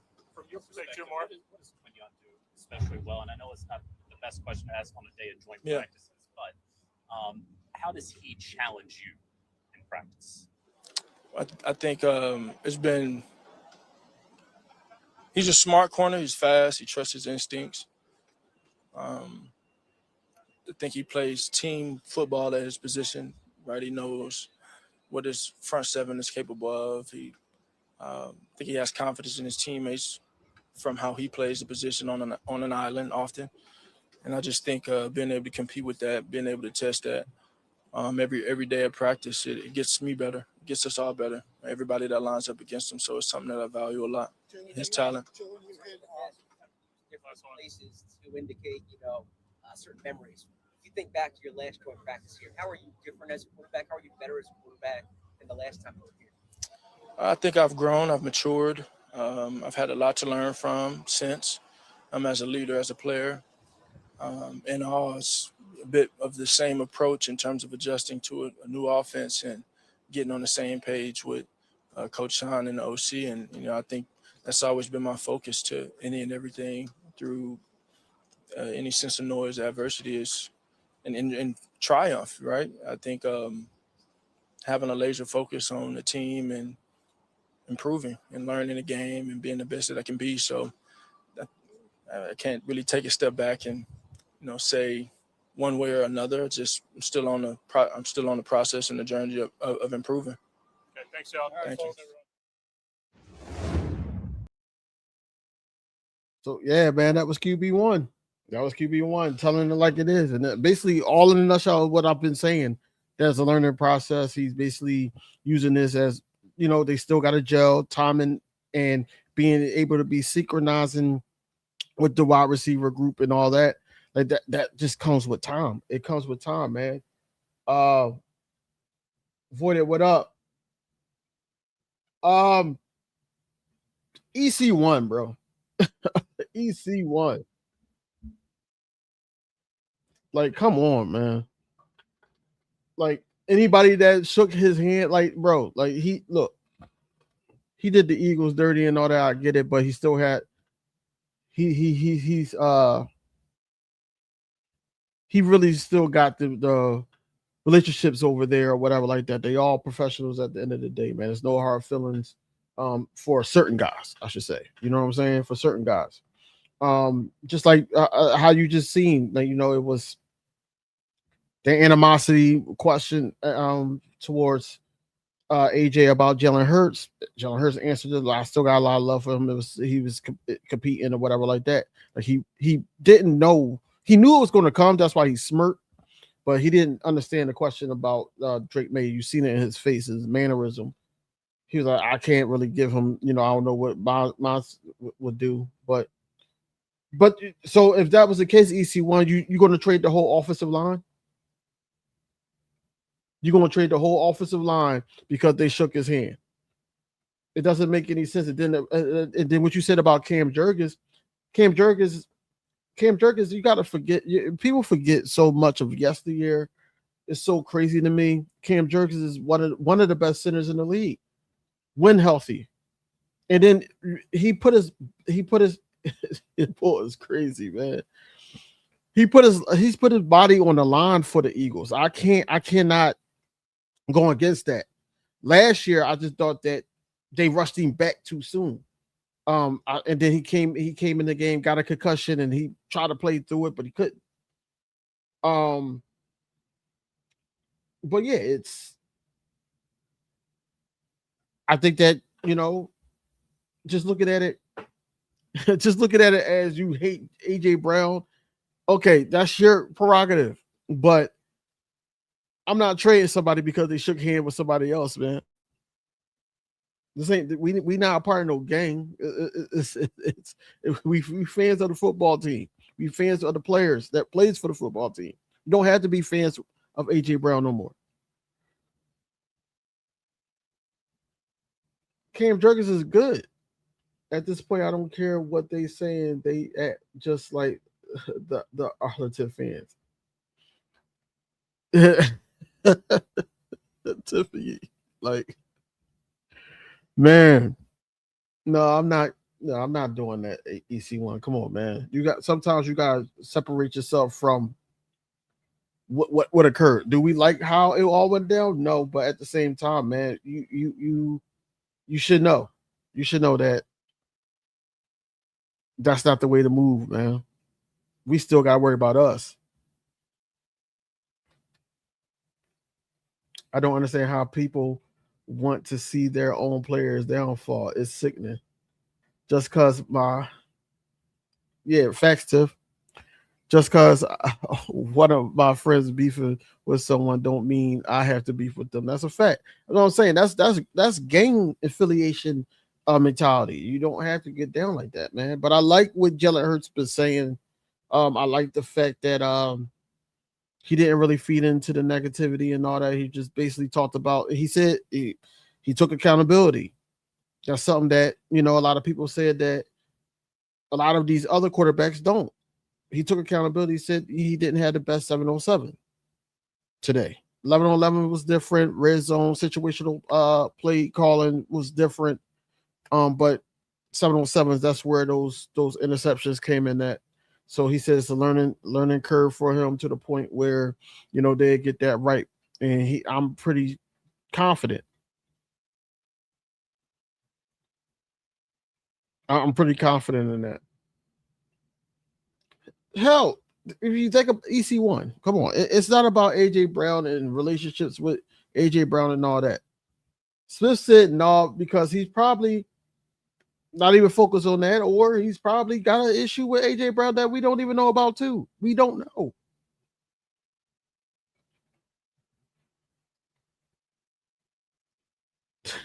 Tiffany, I gotta put that up there. You on one today. You on one today.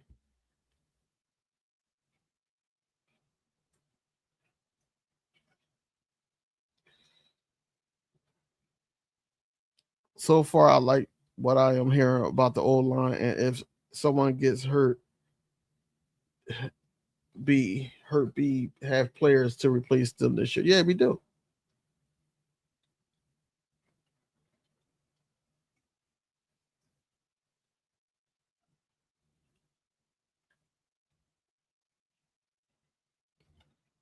And he's off our team, EC1.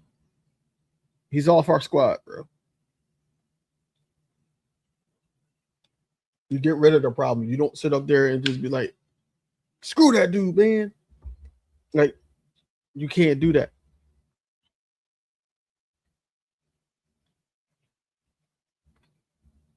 I'm sick of the negativity towards our team. Like, the season haven't even started. Right. Hasn't even started yet. Hasn't even started yet. Going through training camp and all that. Oh, we're not looking great, and I don't know what's going on. I'm gonna give it one. What did I was looking at it last night. What did Warren say last night, Tiff? From the Eagles collective. Um, he said I'm gonna give it to the next preseason game. Because they was talking to the I guess a Patriots fan, Matt or something. He was like, I'm gonna give it to um next preseason game. But I'm like, the preseason game is gonna be vanilla. It's gonna be vanilla. Like, it's probably gonna be a little bit better than the Ravens game, but it's not gonna be like we're trying to win the ball game and all that. We're not these other teams that glorify preseason wins. We're not that. Saint Brown, that's crazy. Big Dom said hi and walked with Saint Brown. Yeah, I'm not trading Big Dom. I'm not trading Big Dom. We might as well be in the chat with Arlington fans.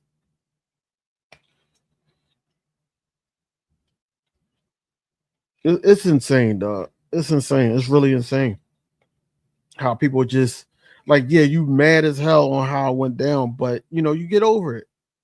You got over it. I got over it. I'm like, all right, you know, will I still be on a AJ Brown hate watch throughout the season or a Patriot hate watch because they always comparing Drake May to going to have a better year, going to have a better year than Jalen Hurts? Absolutely. I want Drake May to have a horrible year. I want him to have a horrible year. I want AJ Brown to have hissy fits and all that, and talk about the passing game and him not getting the ball over there. I want to talk. I want to hear everything. But he probably not going to do all those days because he respect Mike Rabel. He didn't respect Nick Sirianni. Hurts when he throws 3 picks like this, DV.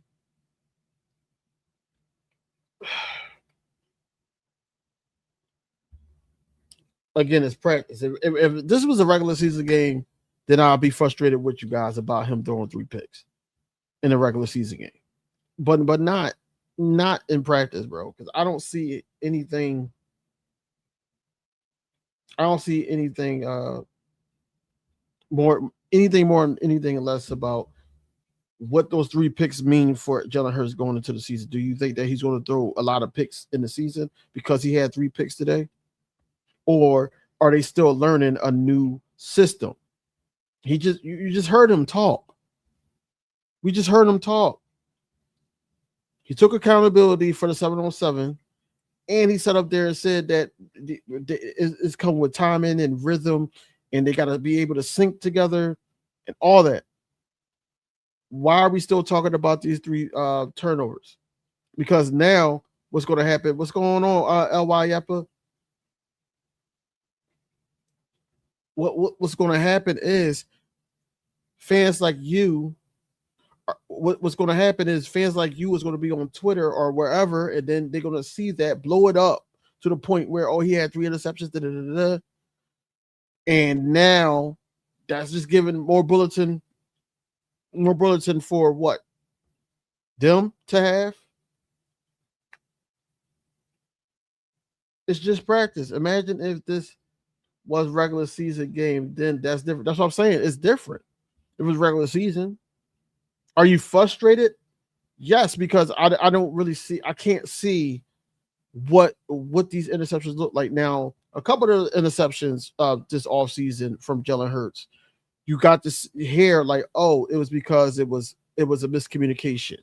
Those things happen in game 2, or the person just stopped their route. It was Hollywood Brown stopped this route, and then Jalen Hurts threw it, anticipating him going there.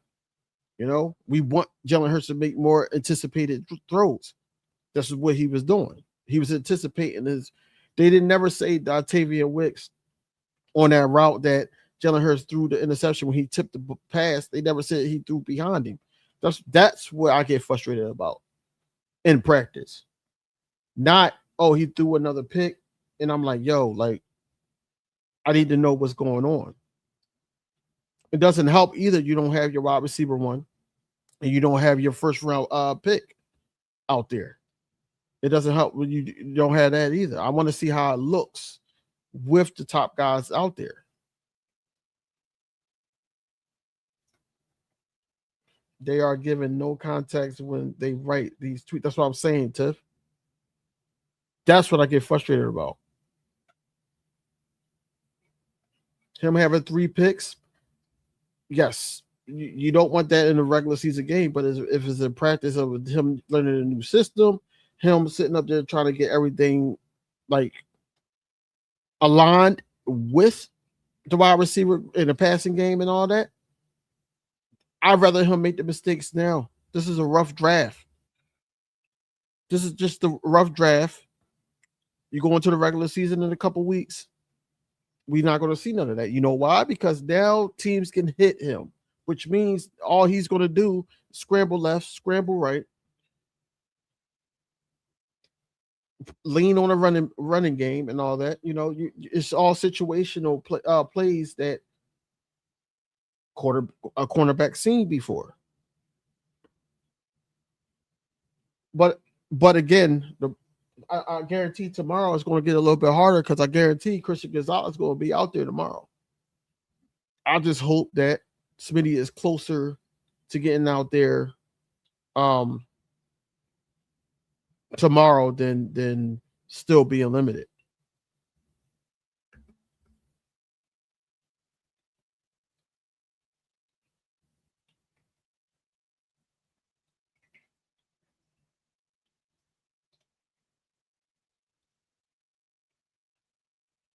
They asked AJ Brown about the wild card game last year. Joe, they just like to stir up some damn drama. No, we're not jumping on your neck. Pause. For me, yeah. But what do you say? I don't know why you jumping on my neck. I haven't said him throwing picks is a good or bad thing. I'm just saying he did. Damn. No, nobody's jumping on your neck. The whole thing is you keep pointing it out that he threw 3 picks. Okay, he threw 3 picks in practice. It's practice. I'm pretty sure other quarterbacks around the league throw picks as well.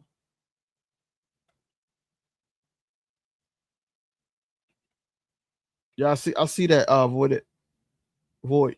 It's not void, it's void. Void 3 green.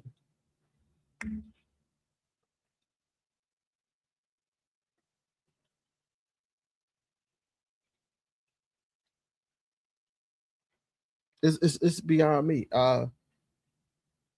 And like I said, I'm not that type of again, I'm not that type of Eagles content creator that's going to sit up there and block people for disagreeing with me or if I like something they said or anything like that. No, I'm going to challenge it. Doesn't mean I don't know football or you don't know football. I'm just going to challenge it. That's all. But what I'm saying is you putting it out there and all that makes it look like that you are frustrated or mad about the 3 picks without context.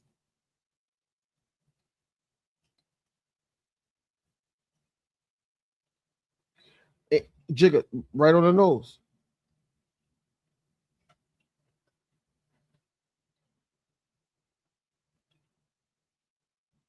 Love to see them working on his game. Should have done this year. Right. He's beyond the 8 ball. There's a progression. I said that earlier. It was a hindrance of Jalen Hurts' growth throughout this whole system of Nick Sirianni's system.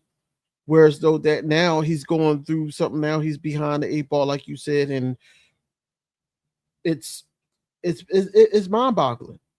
mind-boggling that it took this long. And how good, and my confidence in Jalen Hurts stems from this. He was in a Nick Sirianni scheme for a long period of time. Even Vic Fangio said that, hey, it's been the same scheme, just different coordinators, but it's been the same scheme. Why? Because you had Nick Sirianni still putting his 2 cents in it. But now it's a whole new scheme. So now he has to learn this whole new scheme. But throughout that time, why I said that I feel like Jalen Hurts is going to flourish because we see him back against the wall. You know, he come out victorious. 1-2 throughout that scheme, that scheme that was so predictable and all that. He basically won been to 2 Super Bowls, won NFC championships, all that. Super Bowl MVP with that same scheme. So, what's going on, Little?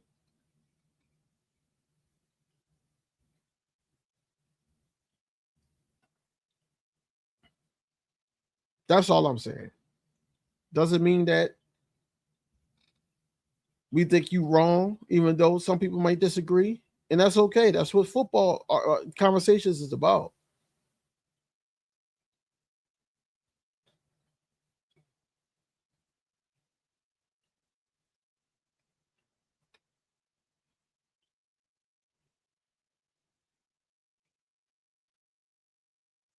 You going to the auction,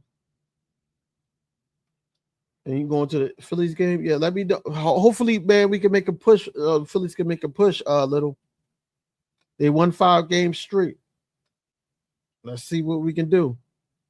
I think we 5 games behind the Braves. I argue against that. Nick didn't have the office button up before he got stripped. The organization more so out Jalen in a box or put Jalen in a box. I don't know because if you think about it, that year, what was that? The year we won the Super Bowl. Right before we won the Super Bowl, he had that damn that long ass interview that was just in the magazine or whatever like that. And he was talking about giving up the offensive play calling and all that. That was hitting towards 2024. Kellen Moore gets here, but then Kellen Moore gets on the podium and he's basically saying that me and Nick is going to collab on a few things and all that. Because Kellen Moore knew that if he did well here, his ultimate goal was to be a head coach. I'm not going to sit up there and go against the guy that I could have possibly been a head coach for this team. I'm not going to sit up here and be under this guy more than 1 year anyway. And since it turned out that we were just dominating people on the run with the run game and all that, and we still had 1,000-yard receiver, and the offensive line was healthy, the healthiest it's been since that era of Nick Sirianni and Jalen Hurts I'm talking about. I feel like that every single time you heard Nick Sirianni say who was going to get the ball and in what order, I feel like that this was just him and his scheme. And then he also put the leash on Jalen Hurts as well when he sat up there and said, we're trying to protect Jalen Hurts and all that, and eliminated him running as much. That's not Jalen Hurts' game. I don't want them to ever take that away again. You see how last year looked. So I feel like that it was more a Nick Sirianni call than these other organization offensive coordinators. I mean, these other offensive coordinators.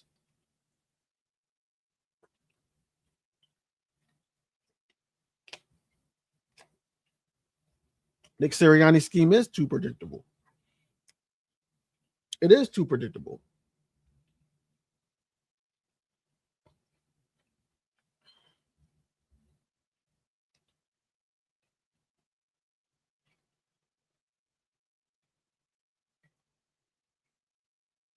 But Kyle Lemon running after practice, that's good. That's a good look. It's a good look.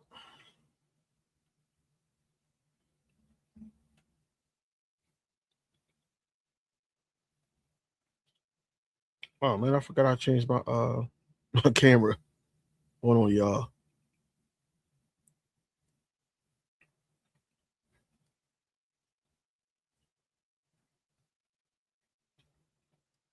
There we go. There we go. So Kyle Lemon and Devontae Smith is still doing some running, some routes, catching ball after practice. That's a good thing.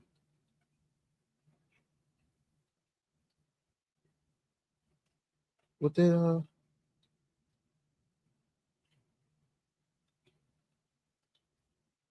So he didn't talk trash to AJ Brown today. Q basically said that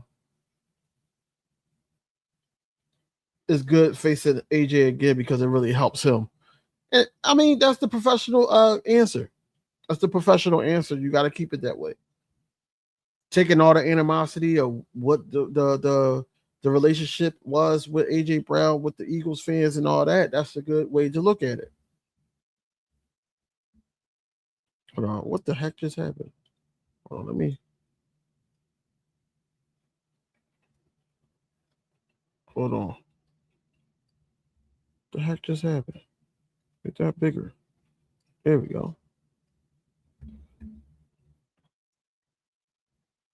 Be back.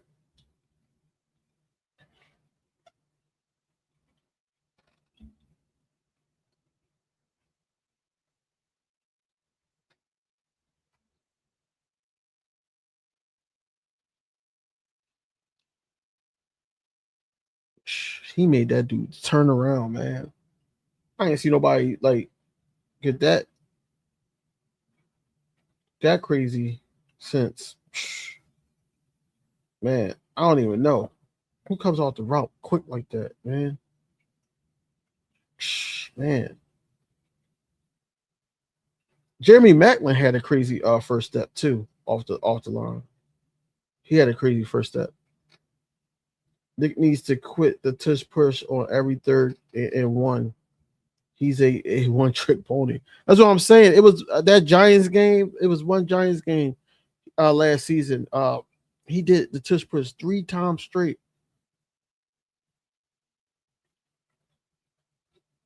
I just want to use the tush push when we need to, not because we can. Because that gets your lineman hurt. It does.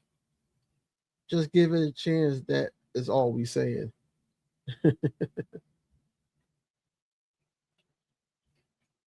I don't feel like Art has any faith in this offense.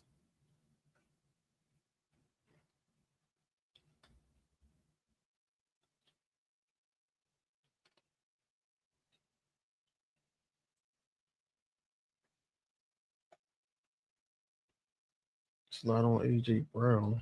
Well, that's their reporters because I did like had them notifying me too. Just for these couple of days, I don't give a damn about Saturday.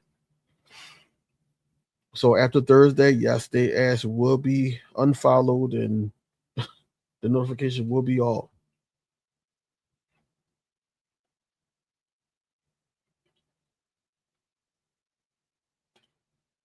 Yeah, I think more Jomo gonna be out of here. I think he gonna be out of here after this season. Ain't no way they playing three defensive tackles when they gotta pay Q and Coop. There's no way. I still think we run it more than I would like the push to tush. I want them to run more too. You gotta give them opportunities, man. And you can't ice your damn kicker, especially if your kicker was struggling. You can't ice him. There's so many things that Nick Sirianni judgment I criticize, I critique too. But like I said, I do critique QB1. But in the all season, you know that those games are in the past. You can talk about him down the stretch and all that, but it's almost like how can he get better year in and year out? That's what you want to talk about. You don't want to talk about we could have won that game if it wasn't for this and all that. Like I ain't even talking about the damn the loss to San Fran anymore. Not talking about it no more. We're about to head to this year. Hell, every time the button reset, if we could get Cowboys fans to sit up there and talk about they going to the Super Bowl again, if we could sit up there and talk about that Josh Allen, it's going to be the year that Josh Allen go. Patrick Mahomes look like he's back to himself, especially with that wide receiver they just got out of the blue, and he looks like he's fast like fucking Tyreek Hill. It's like they always find some type of receiver. The Ravens, this is their best shot. You know, if every day can reset, why can't we? Why can't we reset and be like, all right, this is what we need. We got a new offensive coordinator, highly respected and all that. Let's see what he could do in critical moments, because that's how I'm judging him. They could look good when the offense look good, when the running game is doing well and all that. Let's see when we face a defense that's going to challenge us, and then all of a sudden now he has to make adjustments. That's how I'm judging Short Man.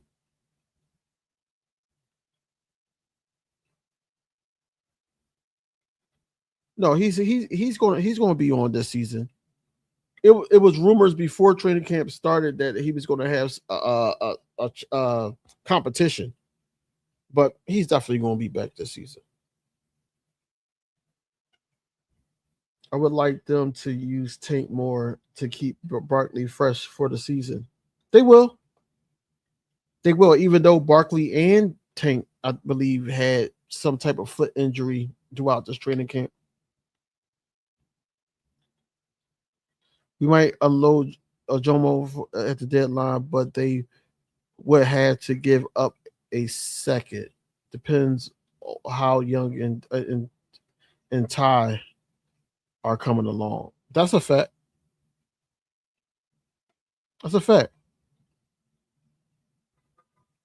That's a fact. But I don't know. It depends. It depends. It depends.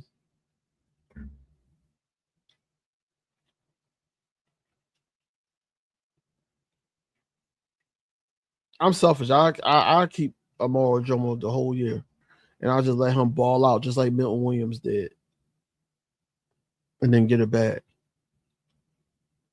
I'll just let him ball out.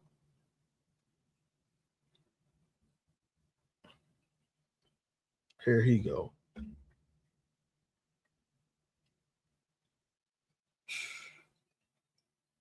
I don't even want to play that.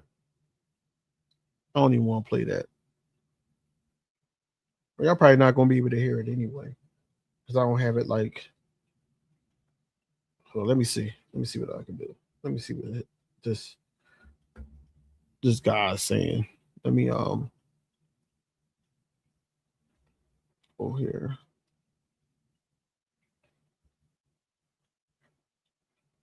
And let me change my camera. Let's do that.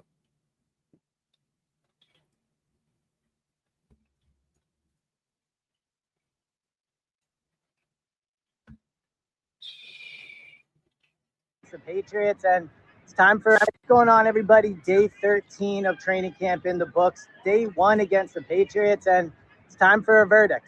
I think the Eagles lost this practice. Now, they didn't lose for the reason I would have guessed. I think going into this, you would have said offense will struggle, and there were moments of that, and the defense will keep it even. It was kind of the opposite. I thought the Patriots moved the ball really well today against the Eagles defense. A.J. Brown, 5 or 6 catches, including one deep down the sideline. Romeo Doubs, a deep catch down the left sideline towards the end of practice. And at the end of practice, when it was 11 on 11 full team, the Patriots offense moved the ball for a field goal in the biggest drill of the day. The Eagles offense in that drill didn't get a field goal. They were sacked, they had some incompletions, and they didn't get any points out of it. So that was obviously a huge part of the verdict. But I also thought that the Eagles offense did do some good things today. They ran the ball really well. In the beginning part of practice, they created some huge holes, had big gains. And if this was a real game, I do think that they would have had some really good rushing stats and would have moved the ball well against the Patriots defense. So that was definitely a positive for the Eagles offense. But there was some turnovers. Jalen threw 3 interceptions on the day. Now, not all of them were in 11 on 11. All of them were in 7 on 7. And of the 3, 2 of them, I would say, probably not his fault. One tipped off the fingers of Dontavian Wicks. The other one looked like him and Britton Covey were on a different route. So you could look at this and you could go, they didn't pass the ball well today. They didn't have Devontae. They didn't have Mekhi Lemon. But what I think that shows is their receiving depth, not great. Like, they just don't have great depth there right now, especially when Dontavian Wicks missed a play or 2 today. So overall, I think it was actually a fairly good showing for the offense, considering how well they ran the ball. But I think the Eagles defense didn't have a good day. Patriots have a lot of weapons. So going into tomorrow, I think you want to see a better performance from the defense, a better performance from the passing offense. But if they can run the ball like they did today, that'll be a really big positive for the season. So a rare loss in training camp joint practices for Jalen and Nick. They go to 10-4 overall. Let's see if they can get the win tomorrow. I mean, hold on, let me make me bigger. There you go. I mean, like I said, he just said it himself. Two other interceptions that he threw and all that was it on Jalen Hurts.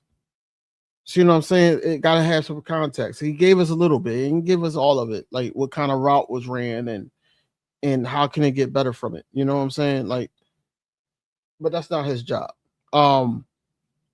But again, like I said, it's all context and all that. Yes, I hate this guy, but he's there. Like, you know, LB said, he's there. At the end of the day, I think that we got to stop looking at it as we got to stop looking at it as, oh, you know, he had 3 interceptions and the offense didn't look too great and all that. Like, secondary didn't look great today either, except for probably Q. Secondary didn't look great today. Hopefully, you know, tomorrow they learn from that, come back, with some type of like focus in their mentality of, you know, just getting better. And we'll see tomorrow. We'll see tomorrow.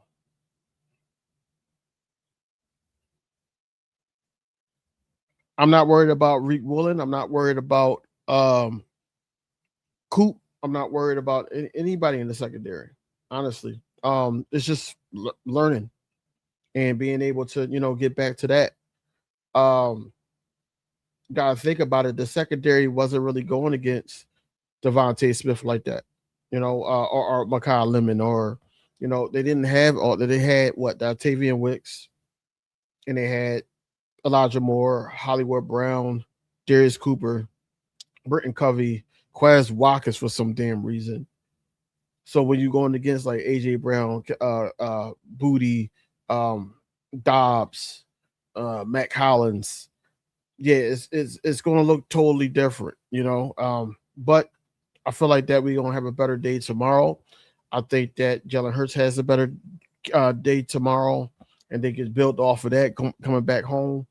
And then Saturday is the preseason game. And then as we go towards next week, that's when open practice is, and I'm gonna be there. Did any fights occur? You had almost fights. You had almost fights. They said Jellex Hunt was jarring at Mike Vrabel after the little scuffle. And then JC was like yelling too. You know, Jalen Carter was yelling too. And then you had the almost fight. Who was it? I forgot who almost was fighting. But Tanner McKee tapped the guy on his Willie Lampkin. Almost got into a fight. What was up with Bond's comment about the fullback position? Thought we had still. I guess he's not getting any burn. Just Latu at football. Right.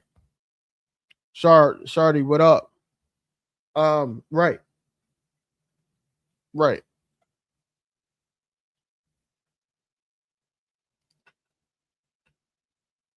Right. I think that it's going to be a lot of two running back sets in this offense, except for like the having a fullback. But the fullback does work, especially in the running game. Probably just didn't have those sets put into the whole rhythm because they focusing on getting this. Yeah, the Cowboys and Saints practice was crazy. That was the reality TV for real. 8 fights is crazy. 8 fights is crazy.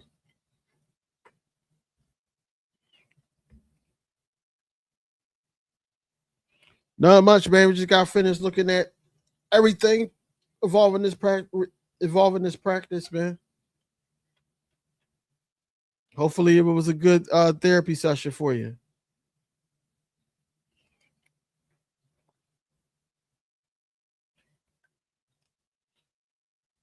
I'm waiting until the 4 hour mark so I could, shut this down. But look, I don't have no negative things to say about today, really. It's frustrating that you're anxious to see them get some consistent news of them progressing towards where they should be at, but nobody's going to be where they should be at. Even by week 1, it's going to probably take a couple of those times. 101, Rich, he locked in. That was Scott Steiner's son or nephew or something like that. He and the Steiner family, the one that did the suplex. Shardy said, "Yep, Philly media lust for AJ is crazy. Like, bruh, go cover the Pats, right? Facts.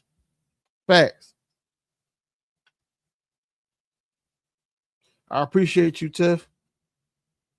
Tiff told me to shut it down. So no, let me stop.